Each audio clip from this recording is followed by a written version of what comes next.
Good afternoon, good evening, and good day. Welcome to HeroesCCL presented by Wisdom. My name is Bahamut, joined by Justin, and we are in week number 3, day number 1. We got a lot of great matches coming up today. Justin, how are you feeling, my friend? I'm feeling good. I'm excited. I'm well rested from last week and definitely excited to see kind of what the games look like this week, how the teams have progressed from last. So right now, if you are wondering where Grubby's at, Logan has eaten him. He's not going to be able to make it. No, I'm just kidding. Right now, Grubby is just rebooting things, and he'll be getting into the broadcast in just a second. Just had to get everything kind of reset on his end for a little technical side of things. But we will get the Grubby back in here. Don't worry. Don't fear. You know, he wasn't eaten by Logan yet. But either way, we've got a lot of great games today, and we've got a lot of great content on this HeroesCCL stream. So let's go ahead and start breaking things down for you, because as always, let's start breaking down this prize pool, because of course things have happened since last week and we got to check in and see where we're at. Welcome, because, ladies of course, and gentlemen, into 60% of the prize pool will be going to the players, as we will be seeing the 35% of said 60% going to first place. And as always, to be transparent and clear with all of you at home, it is going to be 40% coming back to Wisdom to create amazing graphics, like Vipey, who worked on this dark mode for HeroesCCL Season 4. Exciting stuff. And as always, thank you for your support, ladies and gentlemen, and Asmodean aficionados, because we have hit $5,969.69 nice cents. And if you would like to donate towards that prize pool, you can hit exclamation prize pool in chat. Now, I did put an incentivization out last week, and I said if we hit 6K, I'll bring Bandit on stream. And we didn't hit 6K, so I'm gonna have to raise the bar for all of you at home. We're gonna need $6,001 to bring on Bandit for the stream this weekend. If we can hit that, it'd be much appreciated. Exclamation point prize pool in chat to get yourself over to the match arena. But of course, Justin, can you break down what the league standings look like right now? Because it's been a little bit. Let's catch everyone up at home how everything looks on the horizon. Yep, so we had some important matches last week. We've got some separation here in the standings. We have Wildheart, 30K, and Diamond Hands all sitting together, tied for first place with the 2-0 record. And then we have our middle of the pack teams right now in Oxygen and Chili Mountain. Although Oxygen, I'm sure, especially with them 3-0ing Chili Mountain and looking super strong in that match, not going to want to stay there. And then we've got Storm, Granite, and Simplicity in the lower side here. Kind of hoping to not end up in that bottom two by the end of the season. And we'll have a lot of shakeups this weekend, but of course, today we're going to be seeing 2 best-of-5s, and we can go ahead and actually break down who we're going to be seeing on the battlegrounds today in HeroesCCL for all of you at home. It is going to be Simplicity up against Diamond Hand, Storm Esports versus Chili Mountain, and I know in our pre-show, Justin, you had given some thoughts on these matches, but the one thing that I want to bring up here, and I want to get your thought. Is it possible for Simplicity to get their first win? Because Simplicity sits winless so far in the season. It's definitely possible. They did show quite a bit of improvement from week to week, and even from game to game. It felt like their last game in the series was their best last week. And they did make the change with the swapping Porky over to the flex position and taking him off of tank so that they can have a little bit better communication with their front line. I'm excited to see what changes Simplicity can make. And Diamond Hands from last week, we saw them have the incredible macro, possibly the best macro of any of the teams in their matchup last week. So excited to see how these two teams match up. And yeah, we'll see that Storm Esports versus Chili Mountain. Of course, Chili Mountain, they haven't won a map yet, but they've only played one series so far in the season, as there was a forfeit against them last weekend. But, you know, I want to talk about something really, really quickly, is we got to sit down with Unaverted over the week. Kyle Ferguson did a How to Play Sergeant Hammer video, and it's over on the HeroesHearth YouTube page. So if you want to learn about how to play the Sergeant Hammer that Unaverted did play last week on Alterac Pass, I highly recommend that in your free time, maybe after the games today, you go ahead and jump over to the HeroesHearth YouTube and check out that video. It's really cool, it's really informative, and it's a fantastic build that I don't think a lot of Sergeant Hammers go into. But of course, I'm getting ahead of myself. I'm already starting to talk about players. What I want to talk about is our amazing sponsor, Next Level Gaming. Next Level Gaming has joined us for HeroesCCL Season 4, and what is Next Level Gaming? It's a Miami-based esports center where you can play Heroes the Storm among 400 other pre-installed games that are updated daily. Next Level Gaming is also a Blizzard Cafe, which gives you some extra benefits when you play over at this esports cafe, where you can get yourself some extra experience on your account, as well as some extra, all heroes being unlocked in the game as well. They've got HP Omens with Intel i7 processors and RTX 3090s for their computers, and with those computers they've got two great monitor options for you as well, a 24-inch monitor at 240Hz and a 32-inch monitor at 144Hz. Be sure to use !NXT in chat to find out all you can about Next Level Gaming, and once again, thank you Next Level Gaming for joining us for HeroesCCL Season 4. But we're not done talking about our wonderful friends that have joined us for the season, because HeroesCCL Fantasy is back. We've partnered with Ball Street to bring you cclmarkets.com. It's a free pick'em game that lets you choose HeroesCCL winners in real time as you watch the action. Simply buy shares of the team you think is going to win the matchup and sell shares of the team you think is going to lose. The best part, you can change your mind at any time because the market is always open. Buy and sell all match long to get a better score. Every night, the top traders on CCL markets will win prizes, and you can compete all season long. Join cclmarkets.com and win prizes as you watch today's broadcast. Thank you again, Ball Street, for partnering up with us. But of course, I had alluded to these rosters here, talking about Unaverted and Justing. Let's immediately start talking about the side of Simplicity. Who are we going to see over there? On Simplicity, we've got Apto playing the ranged, Dulal is their flex, Burr is the offlane, Porky the tank for the team, or potentially the flex depending how things shake up. We did see Apto playing it last week. Wishing the support, and Slips is that 6th member. It'll be interesting to see what changes this team makes, as they did make quite a few changes already from week 1 to week 2. Really excited to see sort of what they can change from week 2 to week 3 if that trend continues, if they can maybe make some changes that can get them a win. And right now, we'll see on the opposing battleground, the members of Diamond Hands. I had already alluded to the amazing Unaverted, who was playing that ranged role. But we've got Caesar Salad on the tank, got Filth as the flex, Heavy Hooten on the support, the healer role, Nintori on that offlane, and Kelsier the sub, who's also a ranged assassin, maybe a flex for that team as well. But man, Justin, I'm so excited about this matchup. I want to see the potential of Simplicity, because I'm not counting any team out of CCL just yet by any means. We've got the round robin phase, the 7 weeks of play, we've got the gauntlet ladder, and of course the big thing to talk about, with all of this is the culmination. Top 3 at the end of the season, or at the end of the round robin, the 7 weeks of group play, will punch their ticket to the LAN August 5th through 7th at Mall of America in the Wisdom Gaming Studios. 4th place will have to earn their way through that gauntlet, which will be happening, I believe, in early July. And that gauntlet will be 8th place taking on 7th, so on and so forth. 4th place will be the gatekeeper. They're the one who has to fight the creature that comes out of the gauntlet, whether it be 8th, 7th, 6th, or even 5th place. But there's a lot of time for that 4th place to watch people play, and it's really exciting stuff. But with all that, in the future, on the horizon, every weekend, every match counts, because I had mentioned before as well, there's 2 teams right now that are actually sitting at the exact same score. 30K and Wildheart have 2-0 in their record, but also 6-1 in map record, so they literally are number 1 seed, both of them. But that's another 2 teams. Let's start diving into this series here, Justin, because we know where we're going to for map number 1, and we can catch you all up at home as to how we got to Battlefield of Eternity. Now, Justin, we're seeing a very interesting tactic, and I want to just kind of pick your brain a little bit about this. We have a whole shift when it comes to priority on these coin flips. Simplicity won the coin flip, opting for map pick priority, banning out the Infernal Shrines, and Diamond Hands banning out Tomb of the Spider Queen. Is there any sort of thought behind why some of these teams are starting to prioritize map pick? Because even Little Patata, our admin, who handles a lot of the map picks and bans and stuff in the background on the admin side, she was mentioning to me before the broadcast that this seems to be the trend that's starting to pop up. It happened a lot last weekend as well. So a lot of it likely comes down to the draft meta, and something that we talked about a lot when we were doing those draft kind of etiquette videos is that the amount of characters that you consider to be kind of must bans kind of determines whether first pick or second pick has like a big advantage in the draft. And it feels like right now Lucio and Junkrat are kind of the only must bans in the game.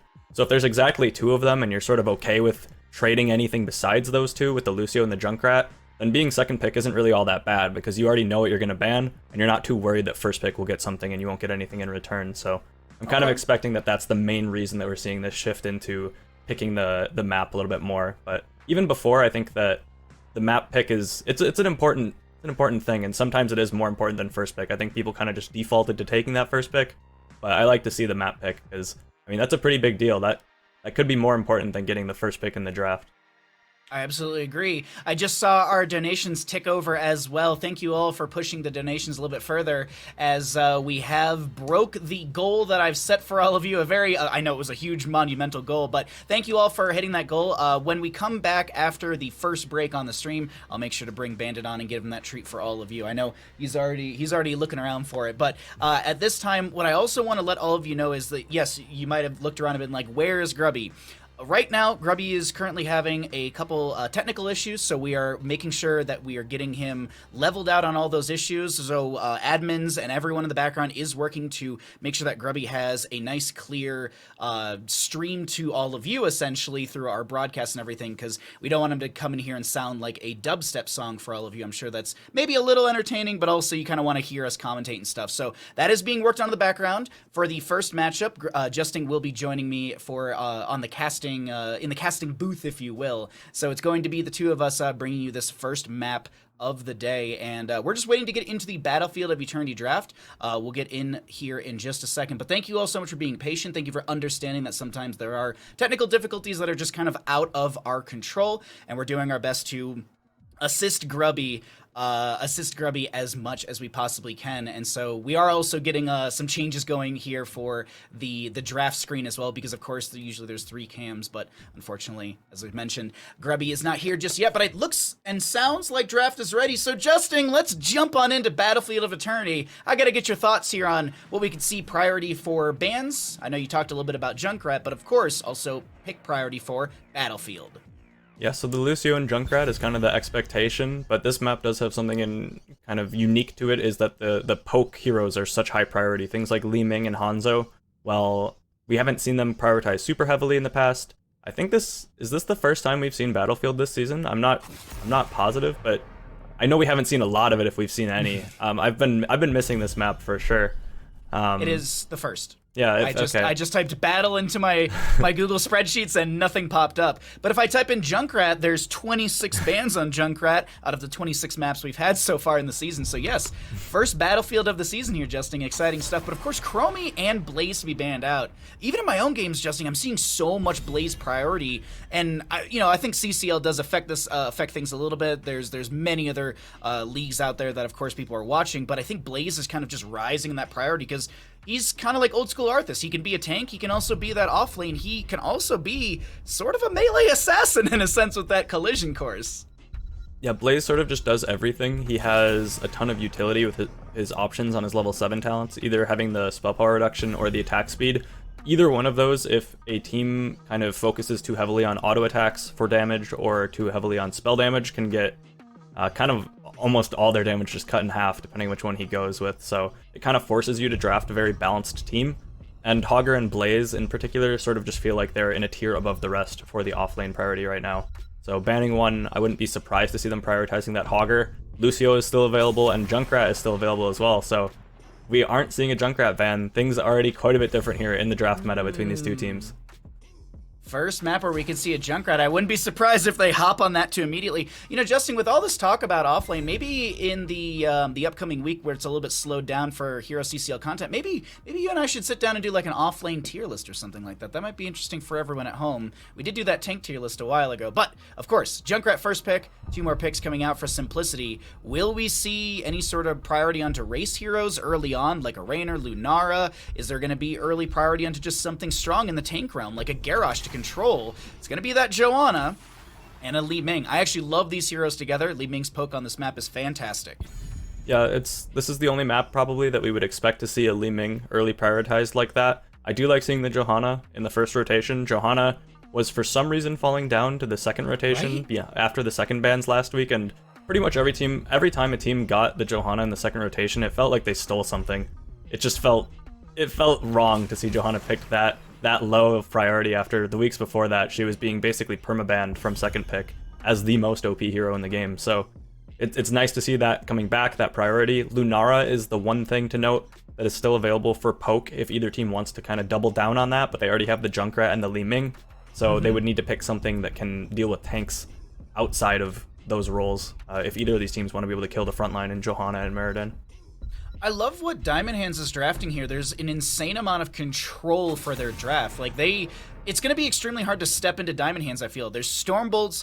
If Murden goes into the Dwarf Toss build like we've been seeing at level 7, he'll have Heavy Impact. That's an 80% slow for 1.5 seconds. You've got Righteous Hammer. You got Avenging Wrath. You've got Concussion Mines. You've got so much control within these first 3 picks, and there's no Stukov ban either, so we could see Flailing Swipes or Massive Shove from the side of Diamond Hands. And I think Stukov's great for a map like this. You can utilize the Lurking Arm to check bushes, to kind of control some of the choke points as well, and even just to check camps and things like that. I really like the idea of a Stukov pickup for either side. And there's that Lucio you did mention earlier, but I gotta get your thoughts as the draft has evolved a little bit further here for Battlefield of Eternity. Something else that this URL pick does do is it denies having that level 4, the Hand of Freedom, that can cleanse the roots from Junkrat, the traps. You do have the option to go into Hogger still with them banning out the Lucio, so the expectation is to see a Hogger coming out from Simplicity, which we do see. Hogger, while he can't cleanse his allies, he does have the option to turn into a tornado and just roll right through those traps and just take them out himself, so another good tool to deal with those. We have Rhaegar that has the cleanse, and that should help as well against the Junkrat, but now with the Polymorph from the Brightwing, we're in a situation that we've seen a little bit last week with some of the drafts where Diamond Hands right now has a ton of single target CC between the Murden, the Polymorph, the Junkrat with the traps. Yep. Simplicity is going to have to pick something that allows them to kind of just dive in together. And we see a last pick Sylvanas. Definitely not the norm here. Already drafts completely flipped upside down in this first match. I'm already just writing down a Diamond Hands victory in my notebook right now. I actually have an unconfirmed stat here from Grubby. He's actually sharing some stats with us. Apparently, Janna has an 83% win rate. This is unconfirmed. I haven't been able to check anything myself, but apparently Murden has like a 44% win rate. And for how much we sing the praises of Murden, it's kind of surprising. But this is a Tychus last pick. Gotta get your thoughts on the overall draft here as we're loading on in, Justin. So there's not a ton of lockdown for Simplicity on the front line. They're going to have Brightwing with the AoE cleanse from Heavy, which should be pretty good at dealing with the Johanna with the expected Bless Shield into Li Ming, Tychus one-shot blow-up that they're looking for. The Hogger CC isn't super reliable off of it, so I would say just the execution should be a lot easier for Diamond Hands. They're sort of just waiting for any of their CCs to land, and once one CC lands, then they can kind of all just pile in and follow up on that with their CCs. Whereas Simplicity does have a very standard kind of tried and true composition with the Tychus and the Li Ming. It's something that allows you to one-shot the enemy front line if you are able to hit that CC, but they don't really have good setup for it until level 10, until they get the Bless Shield. Hogger isn't really reliable for that. They're not going to have any other real lockdown until then. So I'm sort of expecting Diamond Hands to be able to get an advantage early on, but once level 10's hit, if things are even, Simplicity should have a pretty good chance at winning team fights. And there is a bit of a lack of damage on the side of Diamond Hands against tanks, so I'm hoping to see Johanna and Hogger kind of have a show-off performance, kind of a really exciting match from either the Johanna or the Hogger for Simplicity. I want to see both of them popping off this game. This is I'm excited about this matchup here, and we're actually just about to load in. And as a reminder, Justin will be joining us for this first map while we're getting some technical issues sorted with Grubby in the background. As always, shout out to our Wisdom tech crew in the background helping out everyone. But we're here, we're ready to go. Let's jump into map number 1, ladies and gentlemen, because on the left-hand side, we got the members of Simplicity. Berber on the Tychus, Wishing on the Rhaegar, Porky on the Hogger, Dulal on the Li Ming, and Apto playing the Johanna. And on Diamond Hands. Oh, yeah. Usually I do both. Yeah, thank you. Yeah, we got Gotfield playing the Sylvanas, Caesar Salad on the Murden, Heavy playing the Brightwing, Unaverted is on the Junkrat, and we have Nintori in the offlane playing the Urel.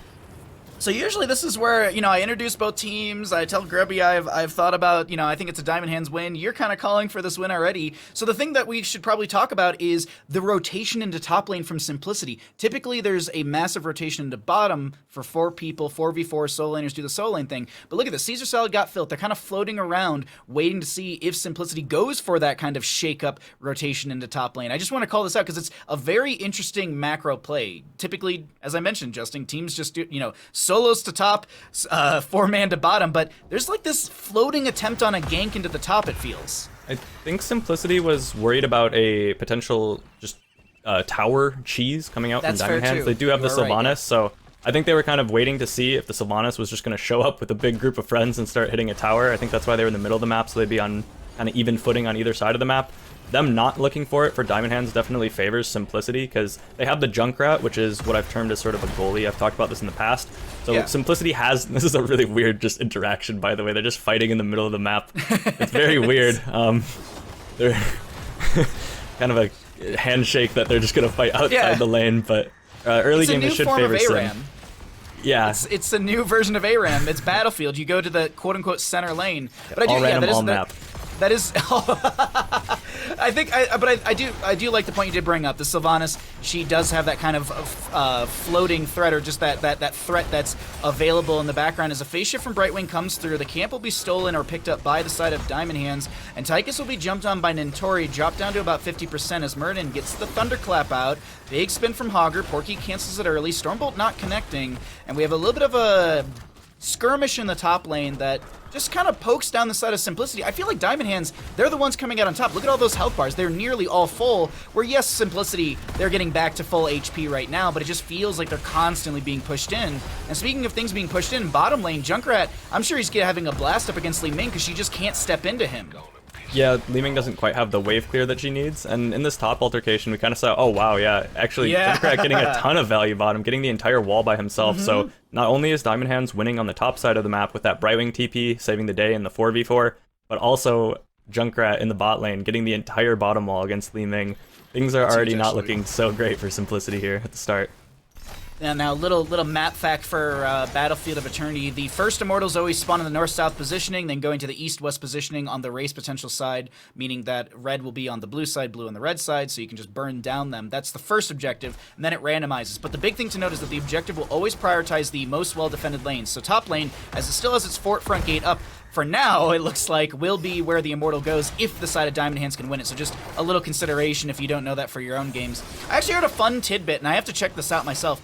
I was saying that, and I didn't know this actually, apparently on Garden of Terror, the Garden Terror loses HP when it auto-attacks. I thought it didn't lose HP at all until like it just took damage, so I'll have to keep an eye on that one for today. But here comes Belith and Alarian justing, and we got the race.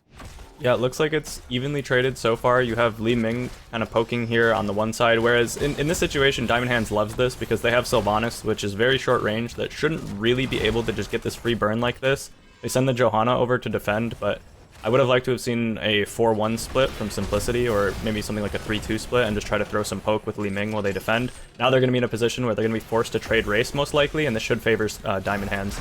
But Simplicity's getting super aggressive, so it looks like they just want to force the fight instead. Simplicity stepping in, Apto utilizing the Iron Skin, did go for the hold your ground at level 4, which gives a few extra seconds on that Iron Skin, also giving 40% more shielding as Nintori comes in, Righteous Hammer, bops one around, Polymorph onto Porky, he throws out a nice loot horde, gets a staggering blow, phase shift from Brightwing onto Got Filth, he will be on the far side of that camp, Steel Trap is going to be able to kind of zone back if anyone tries to jump onto Got Filth, but now the race, it's looking so good to the side of Diamond Hands as Li Ming is trying to chunk onto Belith, but it's not going to work out, and that is going to be Belith spawning in the top lane in favor for the side of Diamond Hands. But Diamond Hands, they continue to chase here. Murden goes for the Stormbolt. Cleanse from Rhaegar. The Purge is good, but the Concussion Mine! And justing right there, that's going to be First Blood. right. Thank you. First Blood, yeah. Thank you for humoring me. Simplicity a little bit slow there to start kind of the 4-1 split. You saw that they looked for it on the second half, but by then it's a little bit too late. So they needed to really do that at the beginning there. They tried to go for it, but Johanna gets caught, and Orky might be next to get caught. Ooh, that is rough because the rest of the team defending top, this bot fort might nearly fall just to these two heroes alone. Now, the Sylvanas is low. She doesn't have much mana, and I'm actually going to check really quickly. Black Arrows, I think, just expired, if I'm not mistaken, a few seconds ago. But still, I mean, getting a fort through top, getting like 2/3 of a fort through bottom lane, it doesn't even seem like Nintori and friends are done, but Got Filth, yes, very, very low, and that was what I was kind of alluding to with Apto. Yes, it's a Johanna, but I mean, that's still a low Sylvanas. She can still get poked down. And the fort in top lane, for anyone wondering, has 130 HP. 130. That is... It's like 6 Abathur slaps, I think, if my cast... Oh, or 1 Stormbolt. Yep, Caesar Salad going into that level 4 Sledgehammer just for that moment. That was his big moment. Excited to see if that works out for him during the rest of the match here. A whole level lead for Diamond Hands so far. Yeah. Kind of rough for Simplicity. I did mention in the draft that they should not be winning until level 10 for Simplicity, so they at least can feel a little okay knowing that this is somewhat to be expected, but they are a little bit further behind than they probably should at this point. Down nearly 2 forts off of the first objective. Just really good pushing of advantage for Diamond Hands between the Junkrat that can defend one lane and the Sylvanas that can siege another. They've really split the map really well, and we'll see if they get baited into this camp. Simplicity wants to take pretty much any fight they can right now before level 10s. And Diamond Hand recognizes that, saying, okay, Junkrat free pushes top. Sylvanas will maybe go up there and help out. Looking really quickly, she does have black arrows off of cooldown, so she will be able to amplify the siege through top. And there's a little bit of a skirmish right now in the bottom area, but yeah, there you go. Diamond Hand's got Filth unaverted, going to be just chunking through this top lane keep front gate. Of course, if the Immortal goes to the side of Diamond Hands, it will be going into bottom lane. But actually, Justin, you want to get into some Diamond Hands comms, hear how they're getting along, and get map number 1? Sure. In we go. Don't want to do this either. This is very illegal, I think, if they're on it. Do Rhaegar. Oh, it's super illegal. I'm willing. Nice. Nice. We just finished. Jesus. Getting sideline smoke. Pop will crash soon. Yeah. I'm on the way top. Alright.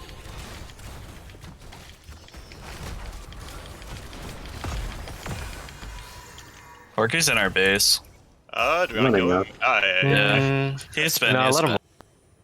Justin, as we jump out of comms, I'm sitting here waiting for like the pop-off, like, oh yeah, Wailing, we got that kill. I mean, we're going to see another one here, but Diamond Hands, energy levels, I mean, they seem pretty good right now, but definitely very calm, like, comms. Like, I feel like it sounds like they're in the driver's seat, if that makes any sense. Yeah, it's just another day at work here for Diamond Hands. They definitely seem like they're in their element, that they're calm, they're vibing, they're chilling right now. They got those 2 picks, they get to force nearly the entire Immortal with their level 10 advantage, so like a really nice invade on the left hand side there with the Sylvanas being able to finish off that kill on the Li Ming, which is all of the damage for Simplicity, kind of completely cut off any opportunity for that Immortal phase to go well. We have Apto, should have the Iron Skin to be able to get out here. He should be fine. This fort is 1 HP, Simplicity not able to really be here. It's a little bit bold to defend that fort to even be that far forward in this moment. Simplicity might be looking to get a fight before level 13 though, so I would expect them to try to fight past if Porky's going to join the team soon.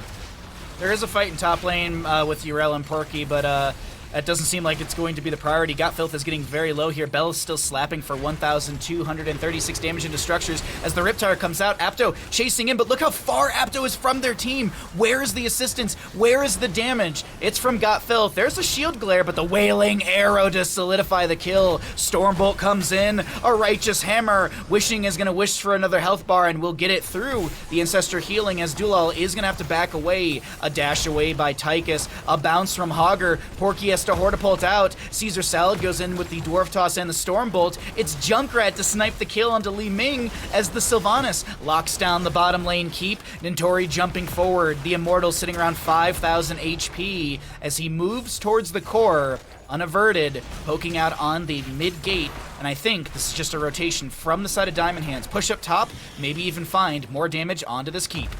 Yeah, they have the talent here advantage now for Diamond Hands, and they're feeling super confident here in this game so far. Simplicity needs to really step up together as a team if they want to get any kind of engages. The real weakness that Diamond Hands comp has is that it struggles to kill tanky frontliners. And against a Johanna and a Hogger, those aren't the tankiest of frontliners, but you also need to go in together if you want to get anything done. There, we saw Simplicity kind of jump the gun a bit and look for the fight before Porky on the Hogger could really get there. They need all 5 members if they want to get any kind of kills in these fights. Whereas if you send just one target into the front line of Diamond Hands, there's so much CC that's going to hit that one target. You're going to have the Polymorph, the Yrel Hammer, the Stormbolts, the Junkrat stuff, the Silencing Arrow from the Sylvanas. You can't send just one frontliner into the team to start a fight against Diamond Hands, or that frontliner will just get CC'd to death, which is kind of what we saw with Apto going in there in the last fight. A great Dwarf Toss over the wall from Caesar Salad, the Wailing Arrow onto Rhaegar. Here comes the Riptire, and there goes Rhaegar. Another Stormbolt to connect into Apto, who is forced to use the Falling Sword. A phase shift from Heavy does get the healing onto Caesar Salad, who sidesteps the Li Ming Arcane Orb. She did get the reset hitting Got Filth, who's trying to step up and lock down this keep, but no mana is available onto this Sylvanas as Nintori goes over the wall now, looking for the damage, does have the Ardent Defender off a cooldown, jumps back over the wall. Nice utilization of that. I gotta say, the out of vision tank play we've seen so far in Season 4 of HeroesCCL is fantastic here, Justing. Yeah, it's definitely been getting a lot better from season to season. We have a lot of players who are a little bit less new to the tank role, such as Caesar Salad, who hasn't been playing tank forever. And then we had a lot of veteran players in previous seasons that I think a lot of sort of that veterancy kind of wore off on a lot of these newer tank players. It seems like they've learned a lot from that, from playing against them in previous seasons, and that everyone's kind of scaling up together, playing around the vision and anchoring and doing all these cool tank things that you kind of come to expect. Caesar Salad especially has made a lot of improvements on that tank position. Mintori a little bit far forward here. It looks like he'll be okay. Caesar Salad playing super aggressively though on the enemy side. Porky once again just on the retreat. They do want to fight kind of right now for simplicity, but 16's looming for Diamond Hands. And that's a 3-level lead to the side of Diamond Hands, who are going to chunk through Alarian. But Porky and friends, they want to try and step into this. It's 3 levels down, a talent tier down, but they're still going for the fight. Righteous Hammer, a lot of damage onto Apto, who's going to get the condemn onto a few enemies. Concussion Mine splits Porky. Mostly actually puts him right next to a friend. Falling Sword, Wailing Arrow. Here comes the Dwarf Toss. There's another double Storm Bolt play, and a Riptire takes down Hogger. Apto goes down to the Sylvanas Withering Fire as Nintori chases on, has that Righteous Hammer, has that Templar's Verdict as well. We've got a couple split chases. We have Tychus going down to Urel. Kind of a little funny in that, because usually it's Tychus taking down some of these higher health pool heroes. Caesar Salad goes for the Stormbolt, doesn't connect him. Looking, he has Dwarf Toss. He didn't go for Dwarf Launch, so maybe oh no! It was Nintori in the flank, but Duel has the blink away. There's a wave of force to push back Caesar Salad, as here comes Belith into the top lane. And of course, stats for anyone at home, Immortal slapping for 1,492 damage into structures. Yep, Simplicity has to just fight past the Immortal and just look for a 5v5 as soon as Tychus is up if they want to have any chance at holding this game. That was kind of their last fight, it seems, and they felt that way or else they wouldn't have taken it down the level 13 to 16. They have to fight immediately right now if they want to have a chance to stay in this game, otherwise the Immortal is going to end the game. Will the Forsaken from Sylvanas will mitigate the Condemn from the Joanna, who is going to be thrown around. There's a Hortipult in from Porky with the staggering blow. A lot of damage on a Duel, who will fall to the Junkrat damage. Apto will fall to Muradin as well. Sylvanas lands the kill onto this Rhaegar, as Hogger is just kind of hanging out around core, accepting fate it seems. Berber, one auto, one Stormbolt to the face solidifies the kill, and Got Filth and friends move to core. Ladies and gentlemen, map number 1 is going over to the side of Diamond Hands in a dominant 13 minutes and 34 seconds. GG, well played to Diamond Hands. Justing, I really, really like how this was done. This was a fantastic game from Diamond Hands. They showcased execution on a macro and a micro level with their composition and their overall just constant momentum in kills and rotations and camps. Yeah, Diamond Hands once again kind of showing off that macro prowess, where in the early game we had the Junkrat who ended up just staying bottom to defend by himself into the Li Ming, which ended up being a huge advantage for Diamond Hands, where while the rest of the team is fighting top, you have Junkrat with all of the wave clear advantage over that Li Ming, getting the entire bot wall. And it's just a good setup either way, because you have Sylvanas who can push with a group with the 4-man on one side of the map, and on the opposite side of the map you have your goalie. So if there's any kind of response from Simplicity, that would have been covered by having the Junkrat. So kind of a setting up the map for success from the start for Diamond Hands. And then we had kind of just like some cool little intricate moments, like where you see right before level 10s, when they're not expected to be there, you have Junkrat and Li Ming, or Junkrat and Sylvanas just randomly sniping out a keep tower in the top lane and just running away, sort of some little ratting around there a little bit, playing some cat and mouse with Simplicity, and Diamond Hands being the mice, but nimble and quick and macroing perfectly, basically, for Diamond Hands. Yeah, I think realistically, it's just like rat jams in chat, as we will see some replays from this last game, and there's honestly, there's some amazing moments from Diamond Hands. Porky almost getting caught out here, but it's just Got Filth's aggression in this game was so good. Like I said, almost caught out, but Got Filth was like, no, I got you. And it's just, there's so many moments like this, like Caesar Salad coming over the wall, putting on pressure, Duel just trying to throw some damage out, but of course you have Junkrat coming in with the Rip Tires, constant poke damage from him as well. Sylvanas locking down the towers. I have to say here, Justin, when I look back at these replays, it feels Diamond Hands got everything and more they wanted with this draft on Battlefield of Eternity. Yeah, and they played it really well in the team fights as well. We had really good synergy between Unaverted on that Junkrat and Caesar Salad playing the Muradin. Nearly every single time a Stormbolt would come out, we would have the immediate concussive mine from the Junkrat from Unaverted to follow it up. even if Johanna had Iron Skin, if she didn't use it before the Stormbolt, she would get comboed with it, because the CC chain was pretty much perfect between Unaverted and Caesar Salad. So really well played by them, good communication by them, just good coordination. Diamond Hands is looking really scary this season so far. I'm loving what we're seeing with Diamond Hands. I think, like, Diamond Hands, I put them in that middle of the road. I said they're the ones who kind of need to prove themselves to me, and I really do feel like they have proven themselves. Like, Wildheart and Diamond Hands, I feel like are both dark horses when it comes to this season. Of course, 30K is in a really good spot. Oxygen's doing okay-ish themselves. They actually got taken down last week by by Wildheart as I'm looking back at the stats. But we're getting ready for our map number 2 in this series. And just a reminder for anyone at home, we will have Grubby joining us for the broadcast.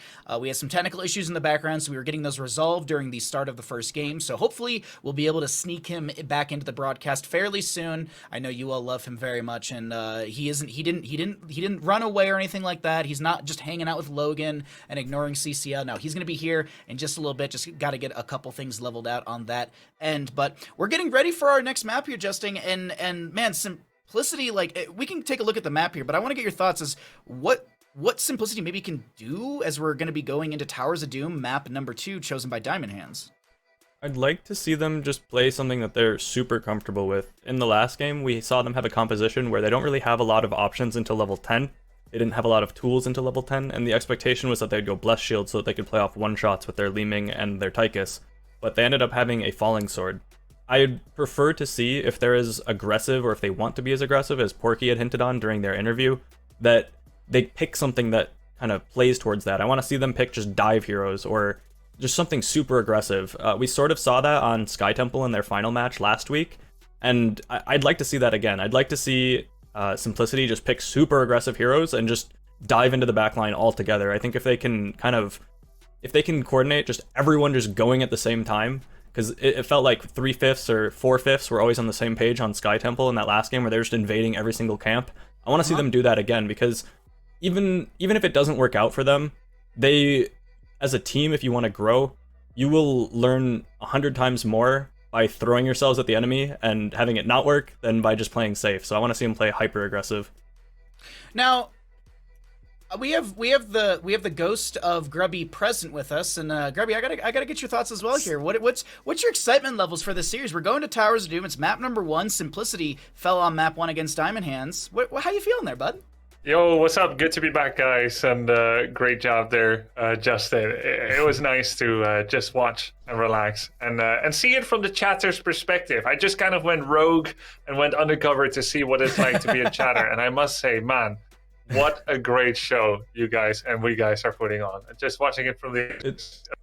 It's like when Gordon Ramsay goes undercover into his restaurants that he owns. It was like Grubby's just in the chat, but no one knew it. It was Grubby the whole time. Undercover boss. Yeah.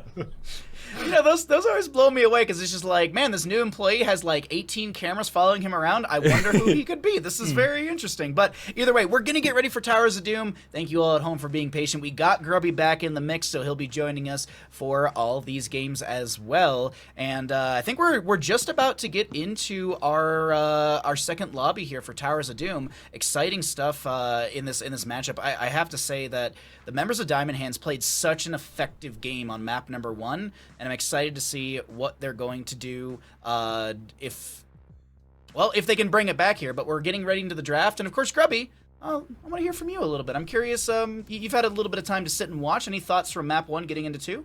Yeah, so I was watching that game 1, and I saw that Dulal on Li Ming, he didn't pick his level 7 immediately. And I was thinking, is that going to be Seeker? You know, like the Storm League Andes, like myself, pick? Or is it going to be like Calamity, which is the best, most reliable damage add for a burst combo, which would synergize quite well with Tychus? And sure enough, he went for Seeker. You could see when people would come in and attack the Immortal defense, he would continue to hit the Immortal like a Storm League Andy, rather than actually, you know, the team getting together and doing a coordinated strike, trying to take somebody out or anything like that. So I'm still getting a lot of Storm League vibes from the team. I don't know that they're getting enough practice in together as a team to be as coordinated as they should be. You have kind of like it feels almost like a team playing against pubs right now. And, I don't like saying it, but I'm saying it as I see it. And that's kind of the situation right now. And I think we all want for simplicity here to break through and do better. If it's not happening, it's not happening, right? It is what it is. If you're in chat with just the blue shock face at Grubby's statements, I mean, that's our job. Our job is to watch these things and break down what we see. And I mean, if it looks one way, I mean, that's how it looks. But either way, we got some bans here. We will be seeing the Junkrat ban from Diamond Hands this time. But of course, Justing, as always, can you break some things down for us here for Towers of Doom for both of these sides? I love Murden. I'm happy to see Murden finally getting the priority that he's deserved for quite a while now. I'm really enjoying seeing all the Murden play. Murden, super versatile, really has no counters. You could first pick him and nothing that they pick will be like, oh, we lost. Like, it's not like Diablo where, well, he can be the strongest tank in some situations. He can also be just an absolute detriment if the enemy picks certain things. So like to see the Murden picked up. We have Dahaka and Brightwing picked up by Simplicity and Lunara. This is feeling somewhat reminiscent of what they drafted on Sky Temple last week that I was talking about, where Simplicity did have a super aggressive composition. They won't be getting the Murden this game. Stitches being banned away means that Johanna will still be an option for Simplicity later if they want it. Excited to see that maybe this game, the Falling Sword Johanna, if it is picked by Simplicity, could work a lot better because they do have things to sort of supplement that dive already on the side of Simplicity.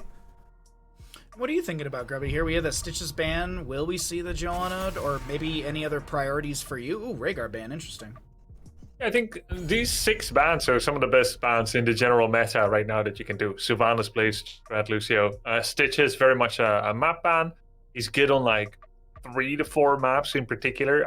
The map of what is have, and this is one of them. Since forts always regenerate, you're never too far away from one of your defensive forts. So a Hook Gorge, pretty much a guaranteed death sentence to anyone that gets caught.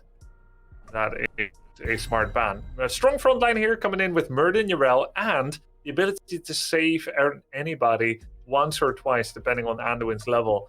Now, Simplicity is going to have to think not in terms of one strong combo in order to take a hero down, but to have a sustained damage field spread, kind of.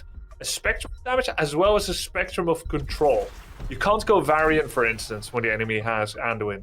And Tychus kind of is like good at doing a one-shot, but he has more than that. He has siege damage, and Lunara kind of helps spreading things around.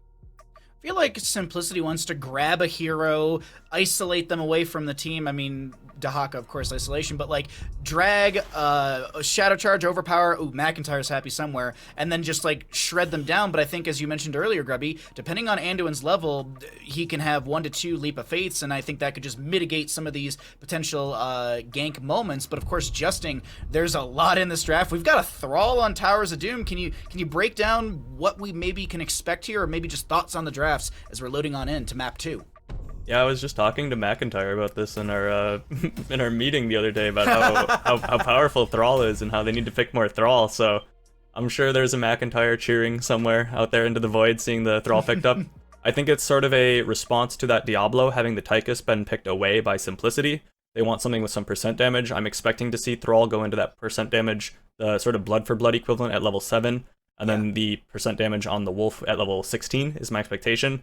Thrall, well, he is not the strongest in the off lane because he has no wave clear, or no reliable wave clear. He's very strong in the 4-man. He's sort of like a better version of Rexxar in the 4-man because he has CC with his root, and he also scales up to having that percent damage later on. And you can even go Crash Lightning if you're in the 4-man. So I do like seeing the Thrall played as the flex. We'll see if that's enough of a response against Diablo. And this game, though, Simplicity's draft, much better than last game. I prefer this quite a bit. I think the drafts are relatively even overall. We'll see if the Thrall pick works out for Diamond Hands. Thank you, as always, Justin, for the analysis and breakdown, and we are going to see you after map number 2, Towers of Doom, because on the left-hand side, we got Simplicity in the blue, Wishing on the Brightwing, Apto on the Diablo, Duel on the Lunara, Berber playing the Tychus, and Porky on that Dahaka. Over on the side of Diamond Hands, we're looking at Got Filth on the Thrall, Hebi on the Anduin, Unaverted on the Hanzo, Caesar Salad to play Muradin once again, and as well, Nintori to reprise their role on the Yrel. I'm feeling a Diamond Hands win here. I feel like they've got so many tools to really win out. Justin was talking about a lot of the Thrall talents, and Rolling Thunder at level 1 I think is going to be a great way to deal with some of the enemy. But of course, Grubby, you've had some time to think about this. You've been able to pontificate on what Justin and I have been talking about for the last game or so. What are your thoughts here getting into Towers of Doom, rotations, and all that good stuff in between? Yeah, I really like the Thrall pick here as well. It's going to offer some extra control, right? And Diablo killing power. It kind of feels like Diablo will be solo frontline for the most part now, and he's probably going to get CC'd to the point where he can't do much. You can kind of see that happening already. This was a 4-on-4. Now, Diablo is generally quite weak at level 1. He's somewhat soul reliant, and he's somewhat, let's say, talent reliant more than a Muradin. Muradin is basically ready to go. Just think of the power level that Muradin gets at level 1. 4 block charges, constituting 75% damage reduction against auto attacks. You can have 8 of those in a fight. You can prep block charges, and you can get new ones during a jump. That's 8 times a basic attack block worth 75%. That's basically like completely dodging 6 basic attacks, except for the fact that they did trigger. That is a lot of damage prevention. Diablo just gets 25% soul shield against spell damage once. It's not nearly good enough. So with Diablo, usually when I play him, I usually find myself doing some kind of passive solo laning somewhere. You're not really ready to go, mostly in the same vein as Varian at level 1 to 3. You're a little better. If you clearly have the better 4-man, you can use Diablo to interrupt the 4-man mid rotating bot. You can smash someone into the wall on the right side, where I want to say the orange side with the colorblind mode. Yeah. On Diamond Hands' side, and then you can get a kill. But Lunara at level 1, also not exactly your ideal follow-up, and it depends what kind of team you're against. This is a very meaty Diamond Hands composition that I even wonder if it would have been good for Tychus to go in the rhythm, just to kind of have more bandwidth to keep shooting at people. That is a good point as well. I mean, in the rhythm, you can just sit there and have the dings and just consistently be able to kind of shred through Nintori and Caesar Salad and maybe force them back, changing up how the positioning of the team works out, maybe making that front line retreat towards the back line, and then maybe you can find a kill with that one. But we get into our first objective phase. Standard first objective of Towers of Doom. Top left and right are always standard. It's either in mid or in bottom. This time it's going to be in the bottom position. Neither team has taken down any sort of fort front gates or bell towers in bottom, so no major advantage in control. And just quickly looking at some of the questing talents while we have these popping up. And actually, hold on, I'm going to hold off on that stat for you all, because Dahaka will start to delay out the top right, but over on the top left, we have Yrel doing the same thing to Dahaka, and Lunara coming up there. This is a 3v3 in the bottom lane. Thrall gets the channel, and the question is, where is Thrall going? Is he coming to bottom? He's going to tap mid, but it seems like he's actually coming back into the top left area to try and poke at Duel. Meanwhile, Anduin going for the channel in bottom. Is this an attempt at a perfect 4-0? Well, it's not going to happen just yet, as Heavy does get interrupted. Yeah, I was thinking it too. I mean, Diamond Hands, are you really playing for that top left altar? Thrall just got a root. He's got 2 charges of his Wolf quest. You need 6 in total before you die if you want to have it and keep it forever. Don't miss, don't die. That's how that quest works. Meanwhile, that 2-on-2 was won by Simplicity. They're going to get their own. 40-0 is averted. But what is unaverted is Hanzo completing his scatter quest. We got Anduin with the Piercing Light on 2 stacks of that, so 2% spell power out of the max 10. As you mentioned, that Frostwolf pack 2 out of 6. Muradin's baseline quest will be... Oh, he missed one. It just went to 0 on the Frostwolf pack. We will have 56 and Rising Souls for Diablo. Dahaka does have 2 stacks on his Enhanced Agility, so he's got 124% movement speed when he taps a bush. And no stacks for the Tychus just yet, as there's a drag onto Caesar Salad. Dwarf tossing away. Apto low. Nintori goes in, trying to go for the Righteous Hammer, gets interrupted by the Overpower. Apto having to back away, has some good spell shielding from the Soul Shield at level 1, and I'm just waiting patiently to see if there's any sort of re-engagement. This is still the first objective phase. Still no one has been able to get the bottom lane objective, and it's full 5v5 as Muradin Dwarf tosses in. Apto's the target, taking a lot of damage, getting really low. Thrall solidifies the damage. That's another kill to the side of Diamond Hands. And Unaverted going for the channel. Berber and friends back away. Yeah, I just see Diablo here taking a lot of damage constantly. Yeah. He's just getting super gapped and zoned by Hanzo and even some of the melees. Unable to really get a kill target. And then he doesn't have the mobility to jump away. that moment where he just died, he actually had so much CDR on Soul Shield. It was available again, but he was kind of CC'd where he couldn't even click hits. Plus, he was down to 800 health and less. So Abdo not having a good time. He's taking a lot of hits from that, what is it, 6.5 range Hanzo? His auto attack range? Is it 6.5? Hanzo's auto attack, yeah, 6.5. 6.5 range, and then of course Scatter is a lot more. Look at this again. Diablo basically didn't do anything yet, right? He got Skull Cracked, which interrupted his overpower, and then he tried to Shadow Charge and he got rooted. So that was only like a full 2 to 3 seconds where he's not doing anything. So when you consider the effect that the control, like the amazing way that Diamond Hands is able to control Diablo, it's gonna have to come down entirely to other people to make things happen. So that during that time, the Haka must get a relevant drag tongue, or Lunara must get relevant damage done on that front line that is abusing Diablo. And that's an interesting thought to have. It is really not in Abdo's hands here to make something happen. It actually, Justin was making a mention of this at the end of the last game. It kind of felt like Simplicity was, 2 out of 5 or 3 out of 5 were all on the same page, but not everyone else really was, in the sense of just not all engaging. Like right there in that moment, Apto was far forward, getting gapped by Hanzo, taking a lot of damage. But where was the rest of Simplicity to step up with Diablo to provide damage? Ask yourself now, for instance, what's the plan there, right? Like, how are they gonna get a kill? When you see Diablo go in, let's watch the next time Diablo go in. Will there be people around him to follow up, or will he be kind of doing something by himself? Let's just look at Apto here for the moment. He's looking for a target, thinking about following up a Murden, overpowered. He wants to Shadow Charge, but he got sundered. Now he's getting rooted. He lightning breaths. Odin shooting from the sides. He's actually targeting Anduin. I think that's a good call. Berber zoned out heavy from that fight right there. There's a drag tongue on Urel. No kill made. Arden. Nice saves by Diamond Hands. No Ardent Defender available either. It was used just a few seconds ago. Hanzo goes down.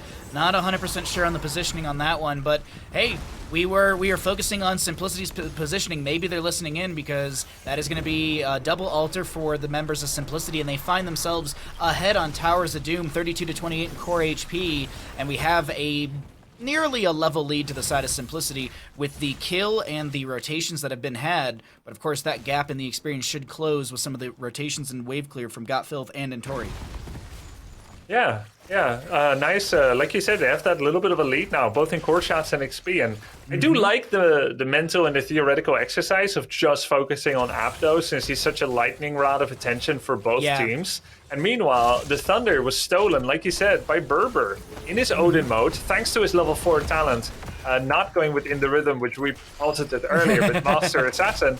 He's got a baseline 10% bonus attack speed on Odin, and he used that to zone out both heavy on Anduin as well as unaverted on Hanzo. And he actually threatened both of them with that Odin from a really cool position, kind of working from the side there. He didn't need anyone to CC them. All he needed was unaverted, take one step more forward. 6.5 range, he scoffs at it. What does Odin have? 8.5? He shot them down from afar. First good thing really that happened here for Simplicity. Let's see if they can hold on to it. Top lane got pushed in by Brightwing. Here comes a fight over the camp. A Chastise coming out from Anduin. There's the phase shift in from the Brightwing, as we have a Leap of Faith out from the Anduin as well. That's going to be a cooldown onto that trait. No secondary charge. Hanzo getting the Sonic Arrow out. It's a double alter phase. The assumption is the solo laners will trade it, and while that's happening, Diamond Hands and Simplicity core 4s should be brawling out. The Haka, I'm looking at the mini-map. He's kind of on the right side here, but I think it's just to make the quick rotation to clear out the top lane wave that Urel is pushing up. But Porky lands the drag onto Notori, who does jump away. Does have the Dauntless level 1, and I think with the pressure that Porky's applying here, I definitely think Diamond Hands has to make the rotation to try and make sure there's no invade over here on the right. Yeah, invades of this nature are difficult, but not unheard of. Lightning Breath feels a little bit random. He didn't even target it at Murden. Was kind of like a zoning, like let's keep Murden alone. It's a pretty long cooldown, so I am gonna call that a bit of a waste, but it's not disastrous yet. This might be though. Big Dragon Arrow by Unaverted. There's a Light Bomb jumping in. Everything goes to Diablo, but he's got 75 Soul Shield, now 30 Soul Shield. Wishing coming in with the save. There's the Drag Tongue. That's what we need here. Porky making some big plays. There's the Shadow Charge overpower on Murden. He's getting away with a tail between his legs. Simplicity turning up the heat, and not with Lightning Breath, but with a really neat Drag Tongue and some nice saves on a full HP full soul, not full HP, full souls Diablo. Simplicity in the driver's seat. That is a very, very good drag tongue that we've been seeing, and I think that is the most critical thing that needs to happen for the side of Simplicity. Obviously, Diablo needs to be able to pick and peel and pull people away, but this Dahaka with the drag is just so critical, and Porky's been very on point with his drag tongues. He does have that feeding frenzy, so he's got the slight duration increase, but he's also got the cooldown reduction, so he's going to be able to just constantly throw those tongues out, try and pull someone in. We might see the elongated tongue as well, just to go a little bit further fishing. We'll have to see what Porky grabs at 16, because that's right around the corner. Single altar in the bottom lane. We jumped into Diamond Hands comms. Do you want to jump into Simplicity? I know it's Korean comms, but do you want to jump in and just hear from him a little bit? Yep, it's the previous objective, but now would be perfect because it's a contested objective in the center. Let's go. And we go to Simplicity. 그냥 상대 거 들어갈래 그러면? I've Z, let's go. 오케이. 나 마에 있다. I tongue. 브라딘. Murder. Isolation. 브라딘. 나이스. 캐핑. 아 이거 나이스. I got 이거 my 확실히 밀던가. 밀고 해? 밀고 해도 상관없어. 밀고. 나 억가 가능. 반각이야. they're all top. 밀고 먹어. 하나 먹고. Yeah, wishing cap. 야. I have Two top. 명 바텀 밀자. 넣자. Oh, kill throw. Nice. 나이스. 뭐야? 나 미드 먹어. 와우. 이거 바텀 밀 때 우리 쳐도 되고. 보실래? 쳐도 돼. 보스. And as we jump out of those comms, we're going to be pulling Justing back into the mix over here. Actually, sorry, give me 1 second. Sorry, I got to grab Grubby as well. We got Justing back in the mix with us right now. As it seems like there's a little bit of lag on the Grubby side. So, Justing, welcome back in. We heard some interesting moments in those comms. Could kind of get an idea. We heard top a little bit, so they went for the bottom lane fort. I think they were calling out that there's a couple members in top, so they could have got that bottom lane fort. So, Justing, any thoughts here as well? Because we're in the middle of this matchup here, and I'm sure you've been watching and you've got some things to think about. Yeah, absolutely nuts by Simplicity. The momentum shift here in the series was all off of the back of that one team fight that they had, where it wasn't even so much a team fight, where Hanzo got deleted behind the gate bottom. That's kind of led to this humongous snowball, and I love seeing Simplicity taking this and actually just running with it. 28 to 12 shots. This is by far the best, the most ahead we've seen Simplicity in any of their games so far at all, of any of their series. So really excited to see if Simplicity can continue this, if they can keep this pressure on. It is Towers of Doom, the comeback map, so I'm not calling for it quite yet, but things are looking quite good. We do have the stun onto Diablo, but is that the target that you want for Diamond Hands? That's a lot of damage onto Diablo. He's low, but so is Wishing. Wishing with 30-some HP will go down. Apto gets one big fire stomp that just saved the day. Dulal and friends are trying to just kind of create a wall so no scatters will come through, and Diablo's souls will be saved. But what happens with the next 44 seconds with Brightwing being dead? I'm assuming it's just 8 shots into the side of Simplicity, 4 shots into the side of Diamond Hands. Caesar Salad looking to maybe delay out. You did see a scatter from Hanzo, but I think that is just going to be the trade right there. The members of Diamond Hands, 8 HP, side of Simplicity at 20. Things are looking interesting here, Justin. Very interesting. Yeah, quite interesting. The Diablo is now actually a target for the side of Diamond Hands. You have the Giant Killer at level 16, the percent damage arrows by Hanzo, and you also have the percent damage on the Wolf from Thrall. Every time that they tried to focus Diablo in the early game, it was not working for them. Every single time they would get counter-engaged on by Simplicity. You had nice dodges on the Light Bomb often by Apto using the Flame Breath. Now they actually have the damage to kill Apto. So we need to see whether Apto is able to kind of reel it back now that he is actually killable with that percent damage on Diamond Hands. And we'll see if Diamond Hands is able to kind of thread the needle on getting the pick onto the Diablo at the start of the fight. Because if they waste a lot of cooldowns on him, they will get hard engaged, counter-engaged on by Simplicity and lose that fight. Big arrow from Hanzo will connect as we have the Light Bomb to follow up as well. There's a Chastise and all there. Apto is the target, but I don't feel like that's who they want to really beat.